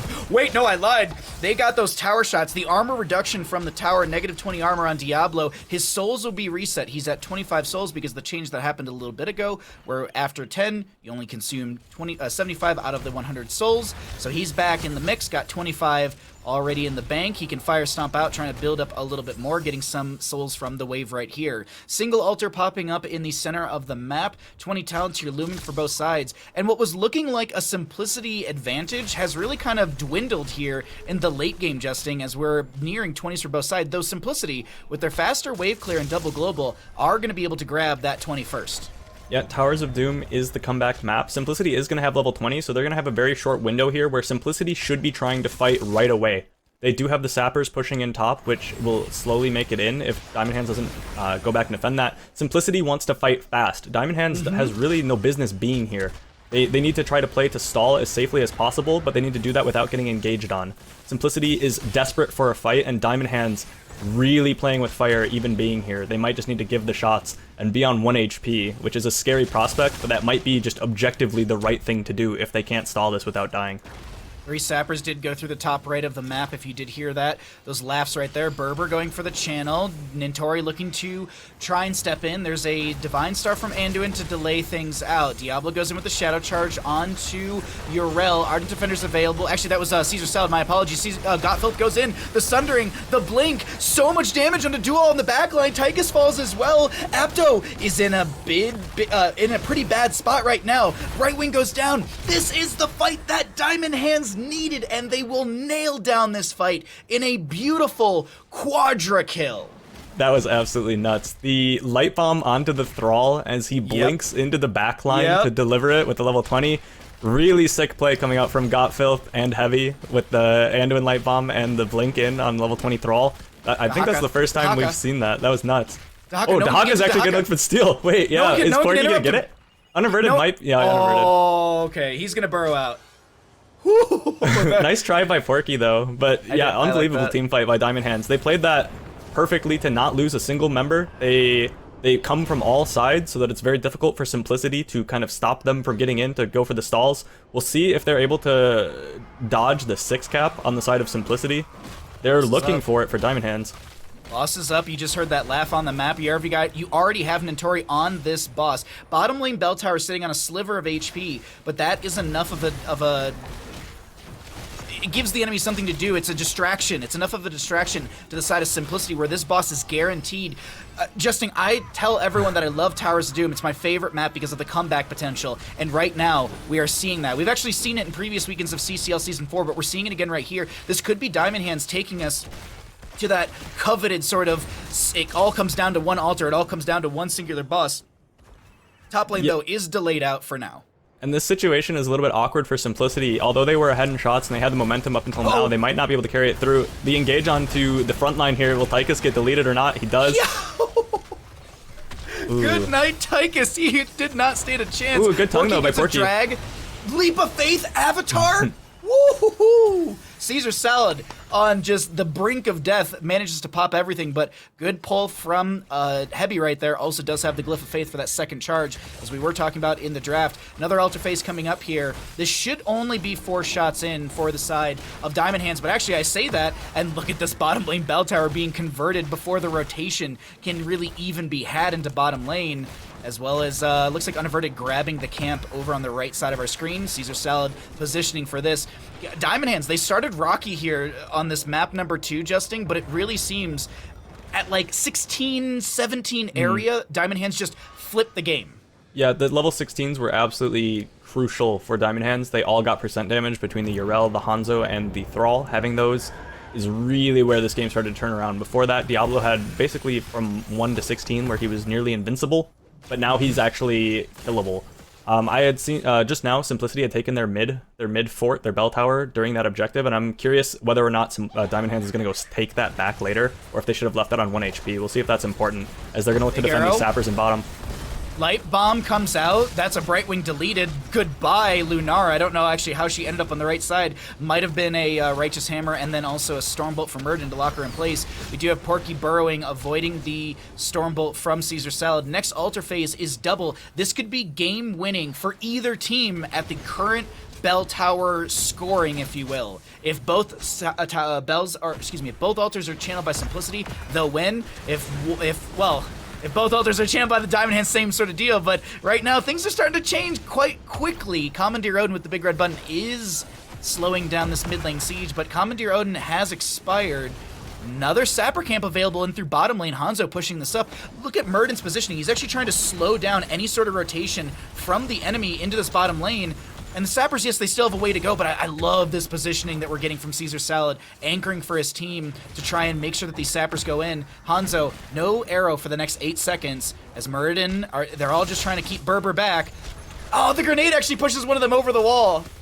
Ooh, that is a huge deal. Now, it's rough for Simplicity. They really need to get a fight quickly, because if mid bell tower is taken for Diamond Hands during this, then just one objective would be able to end the game for them. You have the engage onto Apto. He's gonna get CC'd up and probably taken down by Hanzo.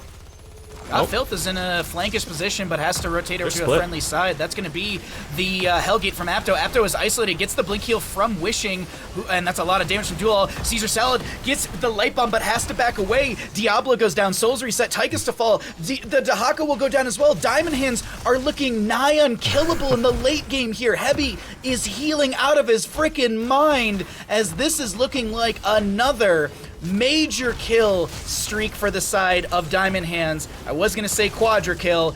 I mean, it is technically a quadra kill. Diablo going down twice right there. Maybe even pentakill. But ladies and gentlemen, map number 2 is going to go over to the side of Diamond Hands as they secure the pentakill, the ace in the end. And I have to say here, this map number 2 was absolutely nuts from the side of Diamond Hands. Like, I think the early game, we talked about this in the actual game itself, I think Diamond Hands struggled early game, but that 16 talent tier power spike was absolutely critical, massive, and huge for them. Of course, before we continue talking about everything that is Towers of Doom, let's get Grubby back in the mix as well. And of course, we'll flip it on its head. Usually we get Justin to break things down. Grubby, can you break things down for us? Justin, quick, send me some intelligent analysis so I know what to say. Thrall. Just talk about Thrall for the whole time. Thrall, level 16 talent was huge. Yeah, it's like you said, that alpha wolf. But I also see this weird coincidence where Simplicity started losing the moment I was subbed out for the cast. Coincidence? I'm not sure. I think not. Wisdom. Yeah, it must have been a script. It must have been a script or something like that.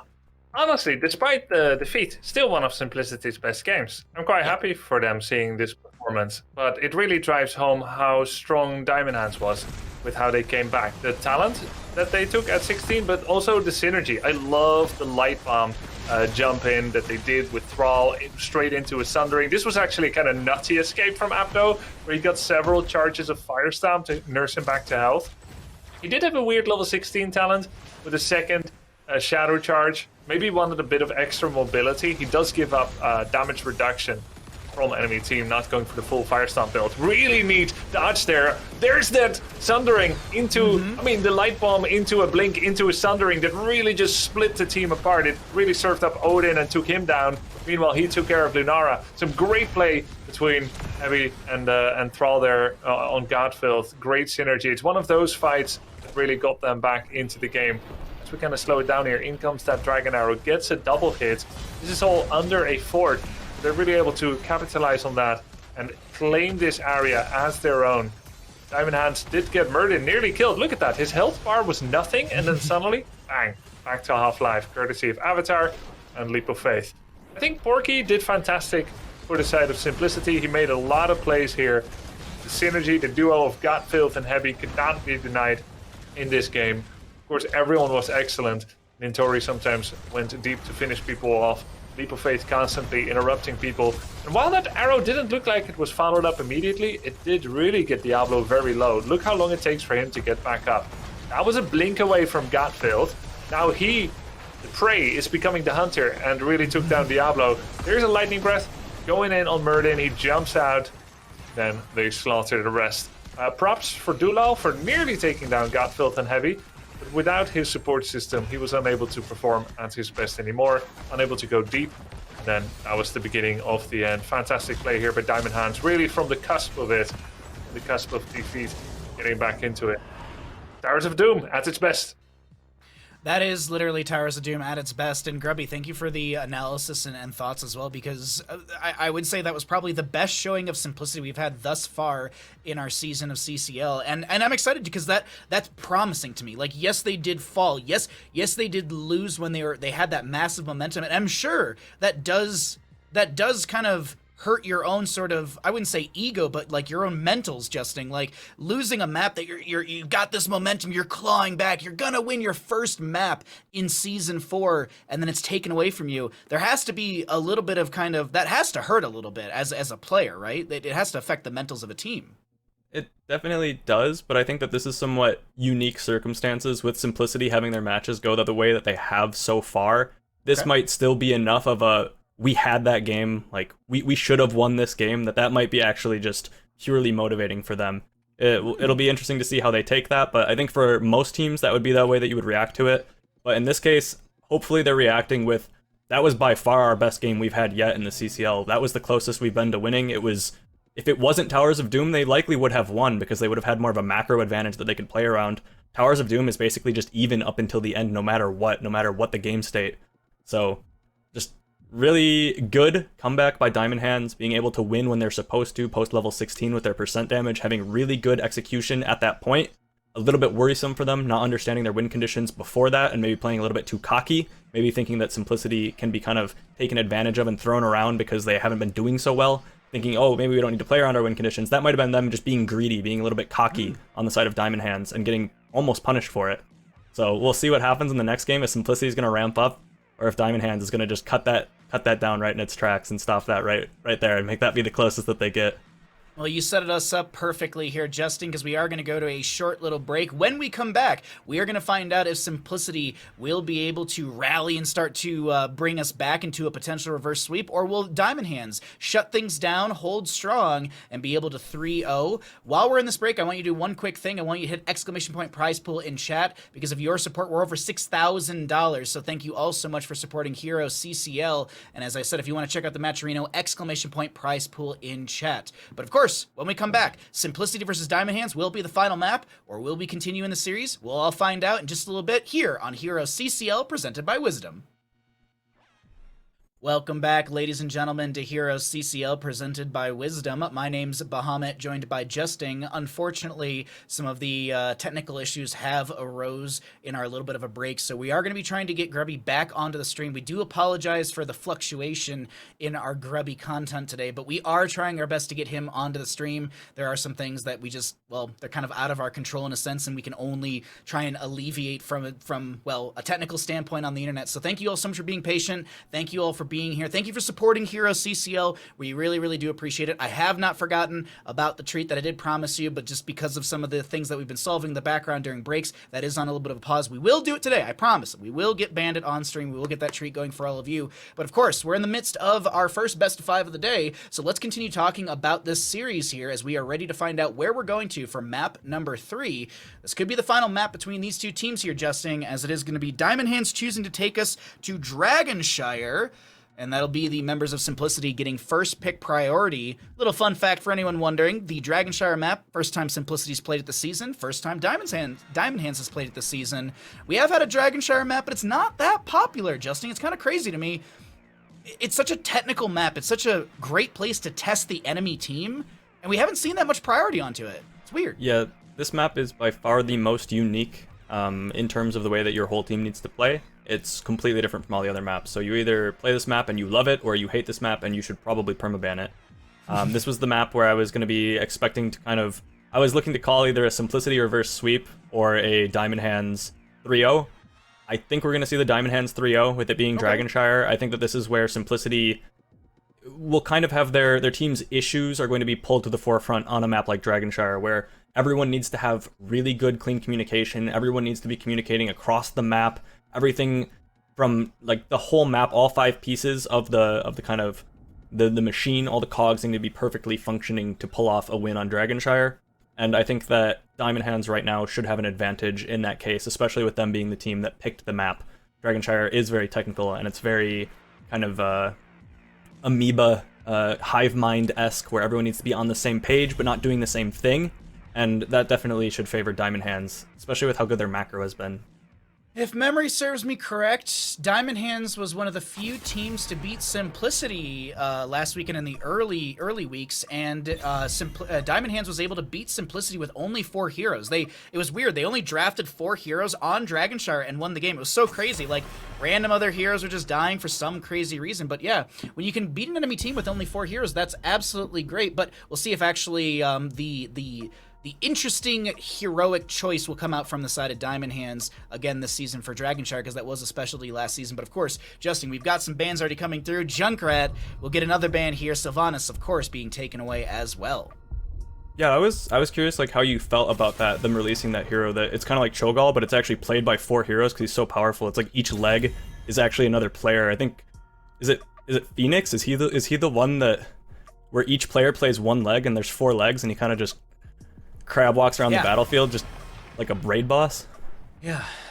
Sorry for that. I'm on a mission from God. I'm just trying to get Phoenix's heroics buff because they're not good. They're like, Salvo tickles people. Yes, haha, you can do Entomb with Planet Cracker, but there's better Entomb combos than Planet Cracker. Come on now. Precision Strike is way better from Nova. But my thoughts about bad heroics aside, let's actually dive into more of this draft here, because Blaze, a hero that is extremely strong in either solo or main tanking, will be the first pick for Simplicity.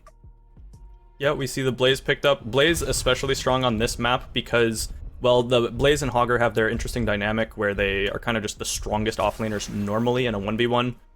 Blaze has kind of an added advantage as being sort of a soft goalie, where if you send a bunch of people to try to siege into top, if you are in a situation on Dragonshire where you're forced to play topside, if they have a Blaze, it's very hard to do that into him. He can do it quite safely. He can clear with just oil and throwing the fire on the ground and healing himself in it, whereas something like a Hogger, well, he can throw W's down. Hogger, and he can spin through it. He's not quite as safe at clearing waves from a distance as Blaze is. Something like a Urel as well. Like, none of the other offlaners do it in the same way Blaze does. So being able to have that is really strong for kind of protecting your top side right now for Simplicity.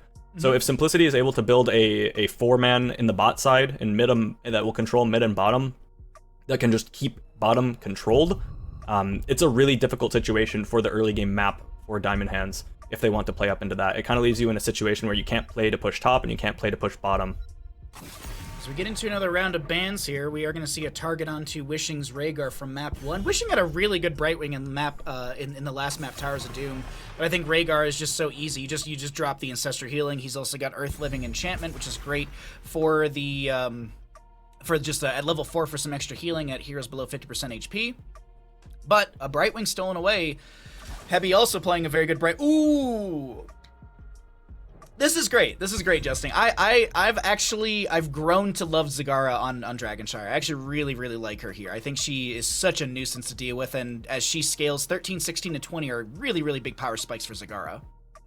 Yeah, it's an interesting pick. It gives you the option to sort of swap your top and bottom if you want. You can have Zagara and your offlaner kind of interchangeably play either top or bottom, and then whichever side of the map the Zagara sets up her creep kind of becomes just her domain, her kingdom, where you can't really gank her because she always knows when you're coming, when you see that rotation between mid and either top or bot with the creep that you lay down. So Zag, definitely an interesting pick on this map. The one issue with her on this map, though, is something that we see with a lot of these types of heroes is once the early objectives, or once the structures fall early on, Dragonshire is a very large map, and in order to get to the objective, it's still in the center of the map, even though you lose your forts if you are losing.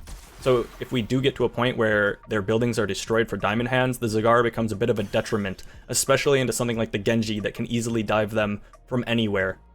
We saw that on Garden of Terror, when we saw Oxygen playing the Genji into the Zagara. It was very rough against Wildheart once they lost their structures. So Diamond Hand's going to have to look to try to stay on the kind of keeping them on the defensive for Simplicity. Simplicity doesn't have a ton of wave clear right now with their composition. It's a little bit difficult for them to really clear mid, which is a big priority on Dragonshire. You have Diamond Hands having things like Greymane that can clear very quickly and do camps easily. Simplicity doesn't have the best wave clear or the best just macro in general. Genji not the best, Diablo very poor, Hanzo needs the level 4 to do any. So I'm expecting Diamond Hands to kind of just control this from the early game. And even if any shenanigans happen topside, they have the Brightwing to TP. Things just look better for Diamond Hands. I agree. I feel like this is going to be a macro win for Diamond Hands. They can play a slow burn with their entire composition. Zagara slowly poking out, Brightwing just kind of being everywhere and anywhere. But of course, we're loaded on into map number 3, and let's get these teams introduced because we're here on Dragonshire, and let's find out. Because on the left-hand side, we got Simplicity, Berber on the Blaze, Wishing on the Anduin, Porky on the Hanzo, Apto on the Diablo, and Dulal on the Genji. And on Diamond Hands, we've got Caesar Salad playing the Muradin, Nintori is the Hogger, Unaverted playing that Zagara, Gotfilth playing the Greymane, and Hebi dancing on the Brightwing with these Garrosh sprays all over the floor. Honestly, I love the Diamond Hands draft because, as I said earlier, like I feel like they can just play this slow and they can just burn down the side of Simplicity. Wave clears, and you mentioned it, wave clear is something that I was also thinking at. Like, Diamond Hands can constantly press every wave up in a safe manner, in a sense. Like, Muradin can, like, he can kind of walk into there, he can throw some abilities down. If he has Bronzebeard Rage, that helps out too, and then he can Dwarf Toss away. Hogger can spin out, Greymane's got Razor Swipes and Dark Flight, Brightwing's got Blink Heals assumed at level 10, and Zagara, she's got Speed on Creep. And also, she could go into Nidus at level 10, allowing her to be everywhere around the map, so maybe that allows her to get into some of these quick Dragonite phases quickly as Hogger spins in, gets rooted by Anduin. No kill on Diablo, but things looking very hairy there for Apto for a few seconds. Yeah, and something that's important to note is off the back of that, Berber getting caught potentially in top lane. I expect he'll be okay. Blaze is a very tanky boy. The stun does hit. We'll see if Gotfilth is able to get in range with the dog bite. Oh, so close. Just a little bit more damage was needed. I think Gotfilth went to throw a Gilnean Cocktail through the gate, but I don't think it actually connected. I think it like was just shy of going through the gate. Very close, but off the back of winning that kind of little skirmish in the mid lane, they got Zagara to get the priority into bot lane, which that was sort of the purpose of that fight. And they immediately have Hogger doing this camp, whereas Simplicity, they're starting their Siege Giants in the bottom left, but Diamond Hands is going to get 2 camps, kind of for the opportunity cost of 1 for Simplicity. I'm just looking around the map as well just to see how everything is looking. So yeah, it is going to be Siege Giants to bottom, Bruiser Camp to top lane for Diamond Hands. When it comes to experience, we're still very close, but waves are needed to be cleared out. Porky has the channel on the bottom, the Moon Shrine on this Hanzo as well. A little bit of a role swap there that we didn't talk much about, Berber being in the soul lane now. As Nintori and Gotfilth are looking to push things up. We know that the inner beast of Gotfilth is active because he has the purple glow around his weapons. It changes from skin to skin, but usually if his paws in Worgen form or his weapons in human form are glowing, that means the inner beast is active. And that's going to give him some significant siege potential here. Got that Eyes in the Dark to roll away as well. And Gotfilth continues to poke out. I'm actually looking at a 22-hit combo, which will expire now. Brightwing and mid with Muradin as well. Zagara and Hanzo battling out in bottom lane. So this is what I talked about in the draft with the lack of wave clear. There's really... Gotfilth might be actually in trouble here. We'll see if he...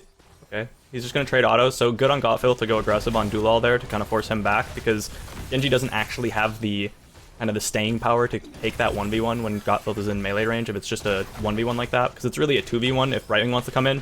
Nice polymorph by Heavy too onto Apto there to stop any kind of interrupt onto the DK. Diamond Hands with very good macro, taking their macro advantage to be able to get 2 camps for 1, use that to get the entire top wall, and then use that with their solo lane advantage in the bot lane, having Zagara, a pseudo off-lane hero on that Zag, up into the Hanzo, being able to win out bottom, just securing the Dragonite with that, while everyone from Simplicity basically still mid. Really well played by Diamond Hands, and just flexing their wave clear and macro advantage, and showing off why we've been highlighting their macro so much in the past weeks. Also, I'm looking at the minimap. It's not the easiest to tell on the map, but there's some kind of areas that are a little purplish pink, a little on the right hand side, on our orangish Diamond Hand side, and those signify the Zagara creep tumors, if you are wondering what those are on the minimap. And I'm just pointing this out because there's actually a lot of really good creep spread this early on. Typically, heroes like Diablo and all of them, they can angle their fire stomps to get rid of some of that. Blaze has ways to clear things out. Of course, Blaze has been stuck in top lane for a while, but it's just one of those things that creep provides vision, and vision is such a instrumental tool in, I mean, any MOBA. You look at League or Dota, you got wards, and Heroes of the Storm. Tanks are kind of your wards as they play in bushes. You've got... You have Muradins. You've got Muradins, who are basically wards. You've got Cho'Gall, who literally has a talent, because he's a good hero. I mean, we used to have Scouting Drone in this game. I mean, there used to be literal wards that you could have as a talent, but it's just one of those things that, like, that vision provides so much ability for Diamond Hands to make aggressive plays into top lane like this, because they would see the enemy potentially rotating up. So just little things like that I'm liking on the macro sense as well from Diamond Hands. And I just want to point these things out for anyone who's just like, well, why is the Zagara so great? I mean, there's many reasons why, but this vision provided is helping out quite a ton, as we have a camp in bottom lane to be picked up by the side of Simplicity, but I don't expect it to really get much value, as there's already Murd and Zagara Brightwing to clear that out, and a top lane fort to fall. Adjusting, things are looking all Diamond Hands early game. Yeah, this is really Diamond Hands' draft just paying off and getting the Greymane to be able to pressure that top side, even into the Blaze. It's not enough. Blaze on his own, unable to clear the Night Camp quite easily. While he is good at defending, he's not able to clear that much by himself. They really needed to rotate someone up from Simplicity to help him clear against these Night Camps that have been coming out in the top lane. But who do they send to do that? You have everyone kind of stuck on waves. You have the Diablo, the Anduin. None of them are going to be providing any meaningful wave clear to the middle and bot side of the map. Genji even doesn't really have any wave clear, and that's pretty much your best option to send top. Porky on Hanzo is basically all of the wave clear with his explosive arrow level 4. So Simplicity is going to be desperate to take any kind of fights, because they're not winning this game through macro. They're winning this game exclusively through fights. And it's kind of hard to even take fights on your terms when you're behind in the macro. Everyone knows where you are. If they see you clearing mid, they see if you go top or bottom. That's why the wave clear for mid is so important. So it's never going to be a surprise when Apto shows up. Unaverted has his creep everywhere, like you talked about. That vision, extremely useful. And Blaze isn't even going to feel comfortable stepping on top anymore. So now Simplicity is going to be forced to basically just stay bottom for almost the rest of the game, or else they're going to lose the Dragon Knight. Hogger does get that top lane, as you were mentioning. Berber being in mid, Heavy floating around here as well. Does have the phase shift available. Got Filth. Checks the bush, sees Dual, gets chunked to around 50%. The phase shift comes through from Brightwing. Here comes Apto, polymorph onto him. Curse Bullet, Leap of Faith. A lot utilized. Apto very low, 97 souls. Would not be able to get the revive, as they are 3 shy. This would be a good Devil's Due game for Apto had he chosen to go with that. I really don't like the Spell Shield level 1. He really needs Sustain. Anduin, ooh, yeah, this could turn quite bad. This is likely a dead Berber here. Good Jet Propulsion. The oil, yep. Yeah. He might be out. We'll see if Hogger is as OP as Blaze. Didn't get the bounce he was looking for. But that's okay. Nice escape. Yeah. Berber's forced to tap well. That's resources spent. Duelal in mid lane will rotate down to bottom. I believe that was seen by Nintori friends. What's up? Had Duelal not gotten that chunk onto Gotfilth to force the Brightwing TP in bottom too, that guaranteed would have been a kill onto the Blaze had the Brightwing arrived. True. So Very true. Kind of thankfully to the Duelal playing that Genji actually sort of saved his offlaner in Blaze in that moment indirectly. Diablo has his full souls. He's post level 10, which means he only consumes 75 out of 100. Stormbolt not connecting. Curse Bullet will Apto chunk to around 50%. Pops gets a lot of healing out from Wishing, as well as that Fire Stomp. You did kind of hear that auditory noise, which was the proc on the soul shield. And I also want to point out, since Diablo does have his souls, he's got that little soul icon underneath his model. But Dual jumps in the back line, pops the deflect. Potential Dragonite to the members of Diamond Hands as Caesar Salad sits on the point. There is a Devouring Maw onto Diablo, waiting for the Stormbolt. There it's going to be connecting. There's an arrow from Hanzo. Will connect onto Got Filth, but it's cleansed out by Heavy. Huge Light Bomb. Phase shift from Brightwing comes through. Diablo, he's mega body blocked. The Leap of Faith won't come through. It's what we call a Kaimo Cleanse, as that's Diablo Soul's reset. Blaze is still brawling out in mid lane, if we can check out, seeing how that is going. Nintori pops the not the Earthquake. Is able to get the, I'm blanking on the talent name off the top of my head. Shockwave, there we go, easy enough. Doesn't matter, Blaze goes down, Hanzo finishes out his stacks, and there's Dragonite to the side of Diamond Hands.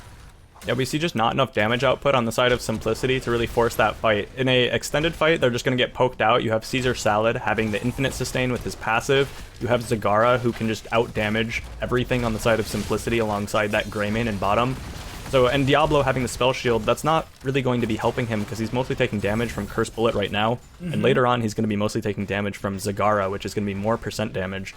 So I really would like to be a little critical of this. Had he had the Devil's Due in the situation, he could actually stay bottom forever. They wouldn't have lost that, and they wouldn't have felt so pressured to kind of force the fight, because the way it is right now, Anduin, Wishing playing Anduin, not nearly enough sustain to heal Apto or to heal anyone out of the poke that Zag's going to be doing on bottom. Simplicity might not even have any business being here. You have a huge Maw coming out onto two members, and Blaze is top lane. This is 5v4. Big arrow from Hanzo trying to save the day, but Genji still falls. Got Filth goes in onto Porky in the backline. Apto will be falling, 42 souls, so no revive. No CC available. Shockwave is up for Nintori, but everyone on the side of Simplicity between Wishing and Porky are behind the gate. Blaze is in mid to try and soak out, but Diamond Hands are just cutting through the bottom lane. Caesar Salad goes over the wall. Avatar's available if he really needs it. Won't be popping it. Heavy, phase shift, just coming off cooldown. That's a shockwave from the Hogger. Leap of Faith from Wishing does save the moment here. Blaze comes in, but it only connects onto the Hogger, who is already bouncing with the Hog Wild. Yeah, nice push by Diamond Hands, taking full advantage of their numbers advantage, knowing that they're in a 5 versus 4 with Burr playing the Blaze still in top lane there. They managed to get the fort with the help of the Dragon Knight and just keep forcing that advantage. Hanzo arrow comes out, but it's not really enough to get a fight against Diamond Hands. You really need structures to be gone, or you need a lot of space to chase, and you kind of need flanking from at least Genji in the fight, probably Blaze as well if you want to secure any kills in these fights. You need to be able to dive onto the backline. If you try to play front to back on the side of Simplicity, you're absolutely going to fail. You have percent damage and sustain damage from Greymane and Zagara on the one hand. On the other hand, you have all backline dive. Porky in trouble here. He doesn't have anywhere to go. He already used his jump. Unaverted running at him with his little Zagara legs, but I'm not sure he's going to be able to catch up. After a little far forward, though, probably going to get CC'd up. There's a light bomb just to deflect the enemy from stepping up, but they don't care on the side of Diamond Hands. Diablo goes down. His soul's 57. We do have the Devouring Maw into Porky, and there's the kill from Zagara. Actually got Filth was shredding in Worgen form, but those Banelings all being thrown out ahead of time. We do have some extra Baneling talents, especially at level 7 right there. Another Shockwave coming out from the Hogger. Leap of Faith from Wishing. Bunker down from Blaze. Things are being kind of forced in through bottom lane. 17 on Hanzo, 8 on Diablo. And I think with the Dragon Knight coming up soon, we're going to see a quick rotation to the Moon and Sunshrine. A solid 2-level lead to the side of Diamond Hands. I mean, we're basically 15 to 17 if we're rounding up on both sides, because it's just a sliver away for both teams. But I have to say, Diamond Hands, by comparison of map number 2 here, Justin, Towers of Doom compared to Dragonshire, this feels all Diamond Hands. Yeah, this definitely feels quite a lot different from the last game. I think it might have been potentially a little bit of disrespect from Diamond Hands, not waiting for their win conditions, not playing around, smart, good timings, and just kind of playing a lot more loose in the last game. Simplicity in this game getting completely dismantled. But I can't kind of ignore the fact that a lot of this is due to the draft. Simplicity is not going to have a good time here in the early game, just not having enough macro, and we've seen that pretty much in every situation here, Diamond Hands has the macro advantage. You see the Knights pushing in top. All their waves are just constantly pushing, and Diamond Hands so far in the season has been the team that has macroed the best. We have this siege into mid, Simplicity not 16 yet, not going to look for any fights. They're going to start feeling pretty desperate here, because if not, the next Dragon Knight will align with Diamond Hands hitting level 20 and having about a 2-level advantage at level 20, and that'll be when the Dragon Knight has scaled up. So Simplicity needs to fight now if they want to have any chance at staying in this game without taking a very bad fight later on. Light Bomb, Shockwave, Devouring Maw. That's a bunker down from Blaze once again. Dragon Knight just about to expire. 15, 14%, 25 seconds left to go. Once Greymane comes out of this, I still feel like the members of Simplicity are going to be very much threatened, because Greymane, he is a force to be reckoned with, as there's an arrow from Hanzo connecting onto a few. Apto goes in with the Shadow Charge. Unaverted's the target. Leap of Faith saves Apto for now. Big bounce from Nintori, misses the staggering blow. Great Genji dive, but in the back line, that's Blaze and Diablo getting a little bit low. Dulal tries to back away. Heavy trying to spit on the Genji, can't get the kill. Berber misses the Jet Propulsion, pops the Pyromania. Berber getting low here. Auto attacks coming out from Greymane as Apto goes in once again. He does pull back Caesar Salad, who doesn't have Avatar, for a few more seconds. Ooh. Oh no, Huge. Heavy! Oh no, Heavy! That's not what you wanted. Goes in for the blink, goes in to try and get the Soothing Mist, and in the end of all of the engagement, the forced engagement that I feel was over-exaggerated through mid, Diamond Hands loses 3, and the side of Simplicity starts to rally in their experience. I like this aggressive play from Simplicity. Steal the camp that you think the enemy's on. That's a nice delayed kill. Oh, another one maybe. Oh, the stealth is enough probably, and the Sport can get a good scatter. Whoa! Ooh, almost. That was perfect by Simplicity though on the timing for when that fight happened. Diamond Hands being very greedy there. As soon as the Dragon Knight falls off, they need to leave. That is pretty much the only opportunity that Simplicity could have had to get back into this game on an even fight. Had Diamond Hands left, they would have been almost guaranteed a level 20 advantage with the next DK because they have so much macro advantage, just more wave clear. They would have kept Simplicity pushed in, and there would have been no opportunity for a fight. I'd mentioned that they need to dive onto Zag, and they need to run her down where there's no buildings. That is the only place on the map where there's no buildings, is Diamond Hands being there. So really good arrow by Porky, good follow-up, and here we've got another pick. And Heavy TPing in might go down as well. He gets the blink out with low HP. Okay, but he's fine for now, but again, they might be able to dive this still. This might still not go well for Diamond Hands. That's a bunker down from Blaze as well. Dragonite is going to be activating in a second here. Light Bomb onto the Genji will not connect as he tried to go for the Swift Strike combo. And a lot of heroics were used in this engagement, and we'd still see the Greymane falling. Hogger's going to go into bottom lane, Diablo on the top. We have Catapults arriving towards the core of Simplicity with 20 talent tier. Should be picked up right before Greymane is back alive. Notorious should be able to grab this without being invaded on. I'm looking at minimap as well. Right wing to clear out top. There's the 20. And Greymane will be back in 17 seconds. Things, you know, we said things are looking all Diamond Hands, but that engagement through mid, ooh, that's kind of got me feeling a little like, all right, Simplicity, maybe they can rally here. Yeah, it was an uncharacteristic macro mistake of Diamond Hands to even be that far forward. Right now, though, Simplicity spent way too many resources trying to get that top fort. They needed to try to secure the objective during that downtime when Greymane was not alive. Now that they have kind of fallen back, Diamond Hands might be able to just sneak this right away. We'll see if Diablo gets on bottom in time or if Genji can stall. So he can stall. Diamond Hands, or Simplicity, is in an awkward situation now, though, where, and like I mentioned, the sustain damage not being there, they need to basically sit on bottom for the rest of the game or else they lose. Simplicity kind of lost their window there to keep a macro, keep it at bay, keep the macro of Diamond Hands at bay. They need to just 5v5 on the side of Simplicity. Things are going to get desperate for them.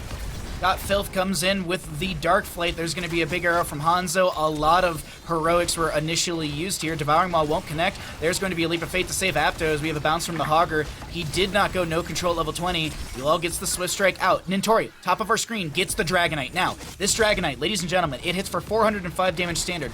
810 damage into structures, and it has an attack speed of 1. So this bad boy is just dealing. It's not like extra, like it's like 0.5 attack speed and it's just shredding through things, but seems like the side of Diamond Hands want to at least guarantee a keep through mid. Kick on to, I think that was the Diablo. Aptos low. Souls reset. Caesar Salad will fall to the X strike of Genji. But here's the difference. That's a Muradin who's dead for 59. Polymorph Blaze is gonna go down.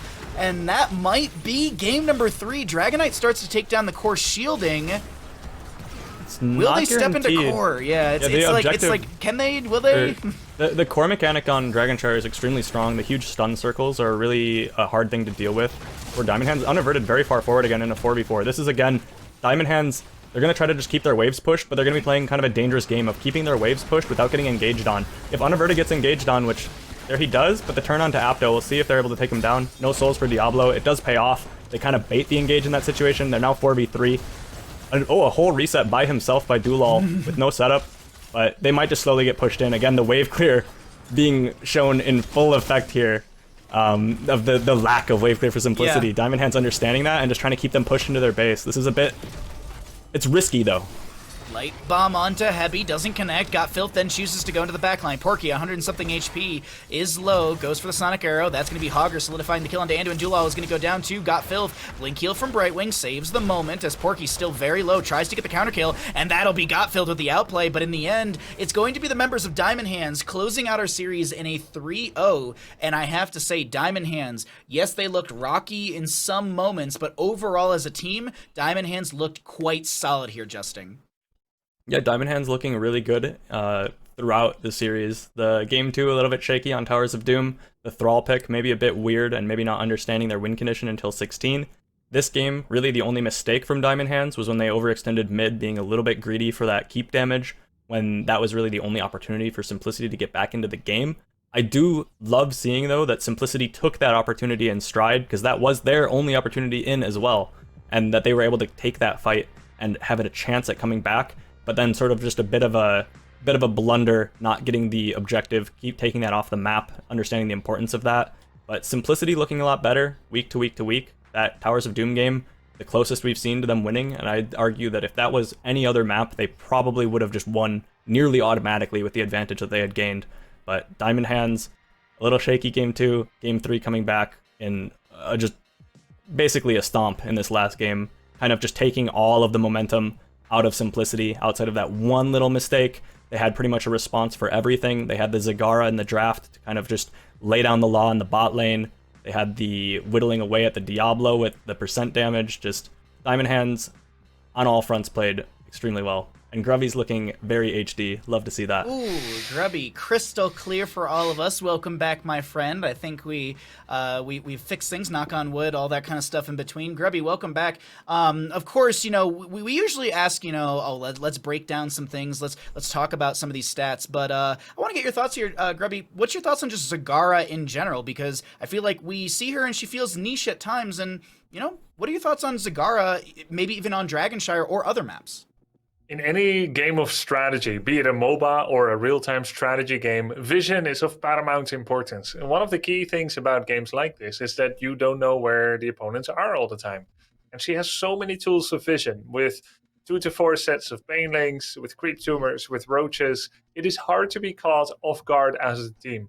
So while she doesn't seem like a kind of Sylvanas or a Tychus that can really burn down a front line from level 1 onwards, it's going to have a subtle effect on the quality of decision making and macro power of every single player on the side of Diamond Hands. Bringing in a Zagara shows a confidence that you can take it to the late game until level 16, where her damage starts to matter with that percentage damage that you guys kind of touched upon. Sorry, I took a sip of tea exactly when you finished your sentence. I'm so sorry. I was like, yes, Grubby, pontificate. Let me just hydrate really quickly.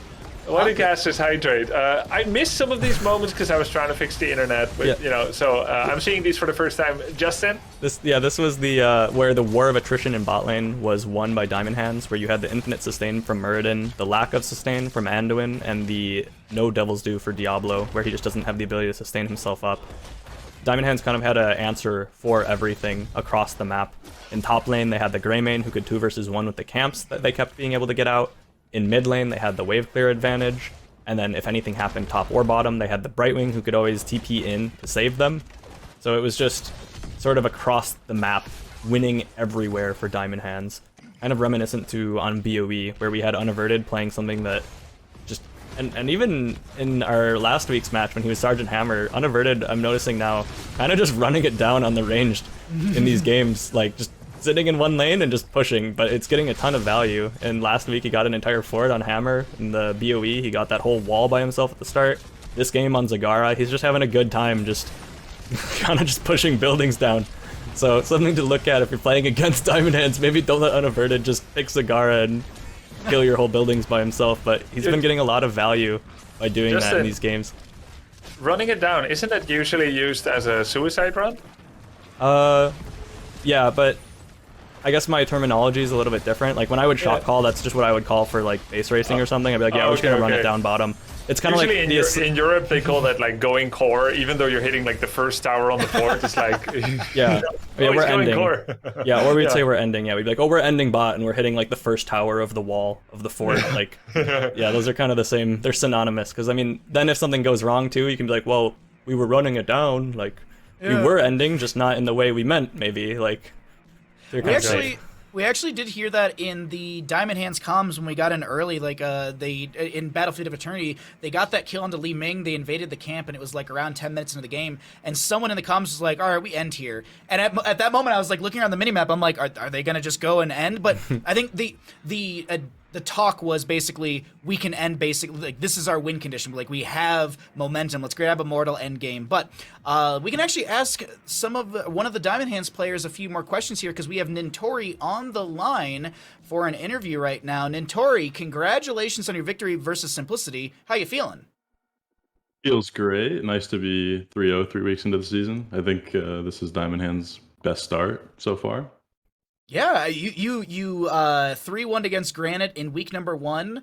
You took a 3-2 against Storm last week, and now you took a 3-0 up against the members of Simplicity. It's got to feel good to kind of really be in a top spot for the season. But of course, Justin, do you have any questions for Nintori? Yeah, I guess just is this the ideal way to foresee kind of a season going in terms of momentum season long, where you're winning your first 3 series in dominant fashion.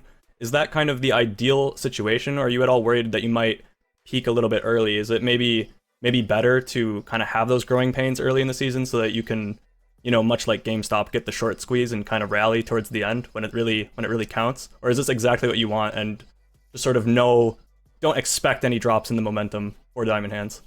I think it was good the way the schedule worked out, because it seems like sort of as the season ramps up, we'll be facing more difficult opponents, and these early games give us an opportunity to gauge, not only their drafts and their play style, but fine-tune ours. So these first 3 weeks were must-win games for us, and then going forward, all the games get more and more important. But definitely, it feels good securing these early wins, and now, I mean, I think if we win maybe 2 more series, we're pretty much in top 3, which feels great. So it's nice to be set up in that way.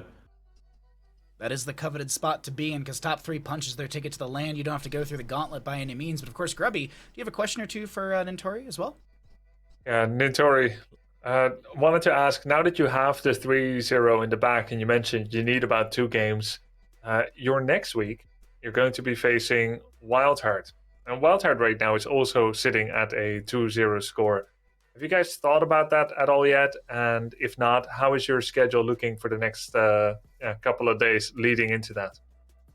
It's pretty interesting because they're one of our main scrim partners. We scrim them 2 to 3 times a week. So we have a pretty good idea of how we'll do against them. We've got some work to do, for sure. We snapped a 12-game losing streak against them in our warm-ups today. So nice. I'm not saying that's forecasting, next week or 2 weeks from now or anything, because I think all of our players perform a little bit better on game day than scrims. But I think it should be a really fun matchup. I think we're matched up fairly evenly, and I think a lot of their drafts is where they get the advantage. So we'll have time to work on that.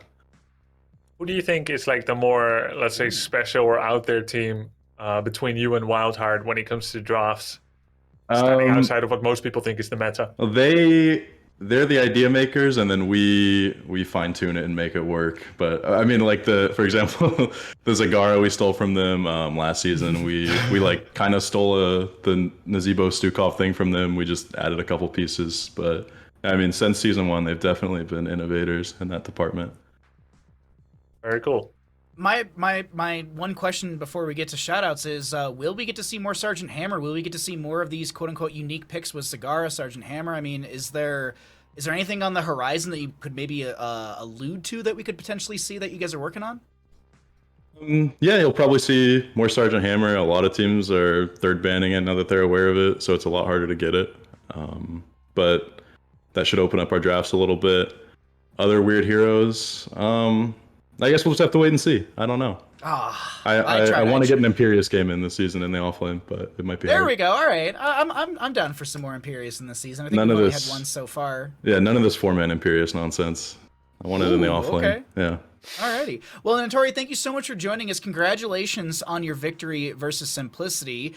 We look forward to seeing you in a couple weeks on June 4th up against Wildheart. Before I let you skedaddle out of here, are there any shoutouts that you'd like to give? Shout out to the team for not losing it as we started to fall behind in the Towers game. Everyone did a good job bouncing back. I know there's a lot of people from our org watching right now, so shout out to them. I think yesterday might have been Diamond Hand's 1-year anniversary, so really happy to be part of this org. Either way, yeah. Yeah, it's sometime around now. But yeah, they've been fantastic since I've joined, so big shout out to them. Awesome. Well, thank you, Nintori, for the interview. Good luck in your scrims for the next 2 weeks, as we'll see you, as I mentioned, on June 4th versus Wildheart. Until then, good luck on your scrims and everything in between. Thanks. Bye, guys. Thanks for joining us. Alrighty. Well, we got to hear a little bit from Nintori. He sounds... that was the one thing that I feel like, it's always hard to ask, oh, you were falling behind, and, what does it feel to be in a losing mentality? But I do like that he kind of noted that Towers of Doom moment, because as we were casting that game, as Grubby was kind of jumping out of the game, it was right around that 16 moment where Diamond Hands rallied, because that did feel like it could have gone to Simplicity, but it's not the case. It's not going to be the case whatsoever, and it will be a 3-0 for Diamond Hands. What I want to talk about right now is one of our amazing partners, though, for everyone at home. I want to remind you, it's up to you to get the best picks for the winning team live as you're watching on cclmarkets.com. It's free. If you pick wrong, you can sell your shares and buy the other team before the match is over. CCL Markets trade from 0 to 100 with shares of the winning team valuing at 100 and the shares of the losing team expiring at 0. There's tons of prizes this season, so join and play during every HeroesCCL broadcast. Thank you again, Ball Street, for partnering with us for Season 4 of HeroesCCL. I gotta say, that was a fantastic match number 1, and we're not done by any means. We're going to be having another best of 5 coming up for all of you at home. It's going to be Storm Esports versus Chili Mountain. That'll be our second best of 5 of the day. And before we go to a break and we have Kyle Ferguson interview a wonderful player, I want to get your thoughts here, Justin and Grubby. Kind of just expectations, excitement levels. Where are you kind of sitting? What are you expecting from these teams, Justin? I want to see more Storm. I think that they looked good, but they're kind of still a question for me of how strong they're going to be. And sort of the same with Chili Mountain, because we've only seen one match from them, and a lot of teams had them hyped up as that potential first place team with Oxygen alongside Oxygen. So really, really curious to see how strong Chili Mountain really is, and if maybe that match against Oxygen was just a fluke. Oh, Grubby, any thoughts? I actually feel the exact same way. Like, literally, these two teams, the match we're about to face, are the most unsure, like the teams we're most unsure of. Like, we're pretty sure where Simplicity is right now, and hopefully they can subvert that fortune and turn it into something better. But it's true, you guys are gonna want to stick around for this second match that will start in like 20 minutes, because like Justin said, Chili Mountain, only a single series. They lost it really badly to Oxygen. We thought they could be top 3 or even better in this league. I think they're good, and maybe they're even the favorite against Storm. But all of Storm's defeats, which is all they've had so far, 1-3, 2-3, and some games are really close. So Storm could have been 2-0. We'll see now. Like, this match, I really can't predict it. I can't either, and I think this one's going to be a really, really fun one. You do not want to miss it. But as Grubby was mentioning, we are going to take a short little break here. We're going to get the map bans, all that good stuff going. We're going to let our friends over here stretch their legs. We'll make sure that we get Bandit on camera for all of you when we come back from the break. And in this break, don't go anywhere, because, of course, we have the wonderful Kyle Ferguson interviewing Lauber to talk about this upcoming matchup. Don't go anywhere. This is HeroesCCL presented by Wisdom.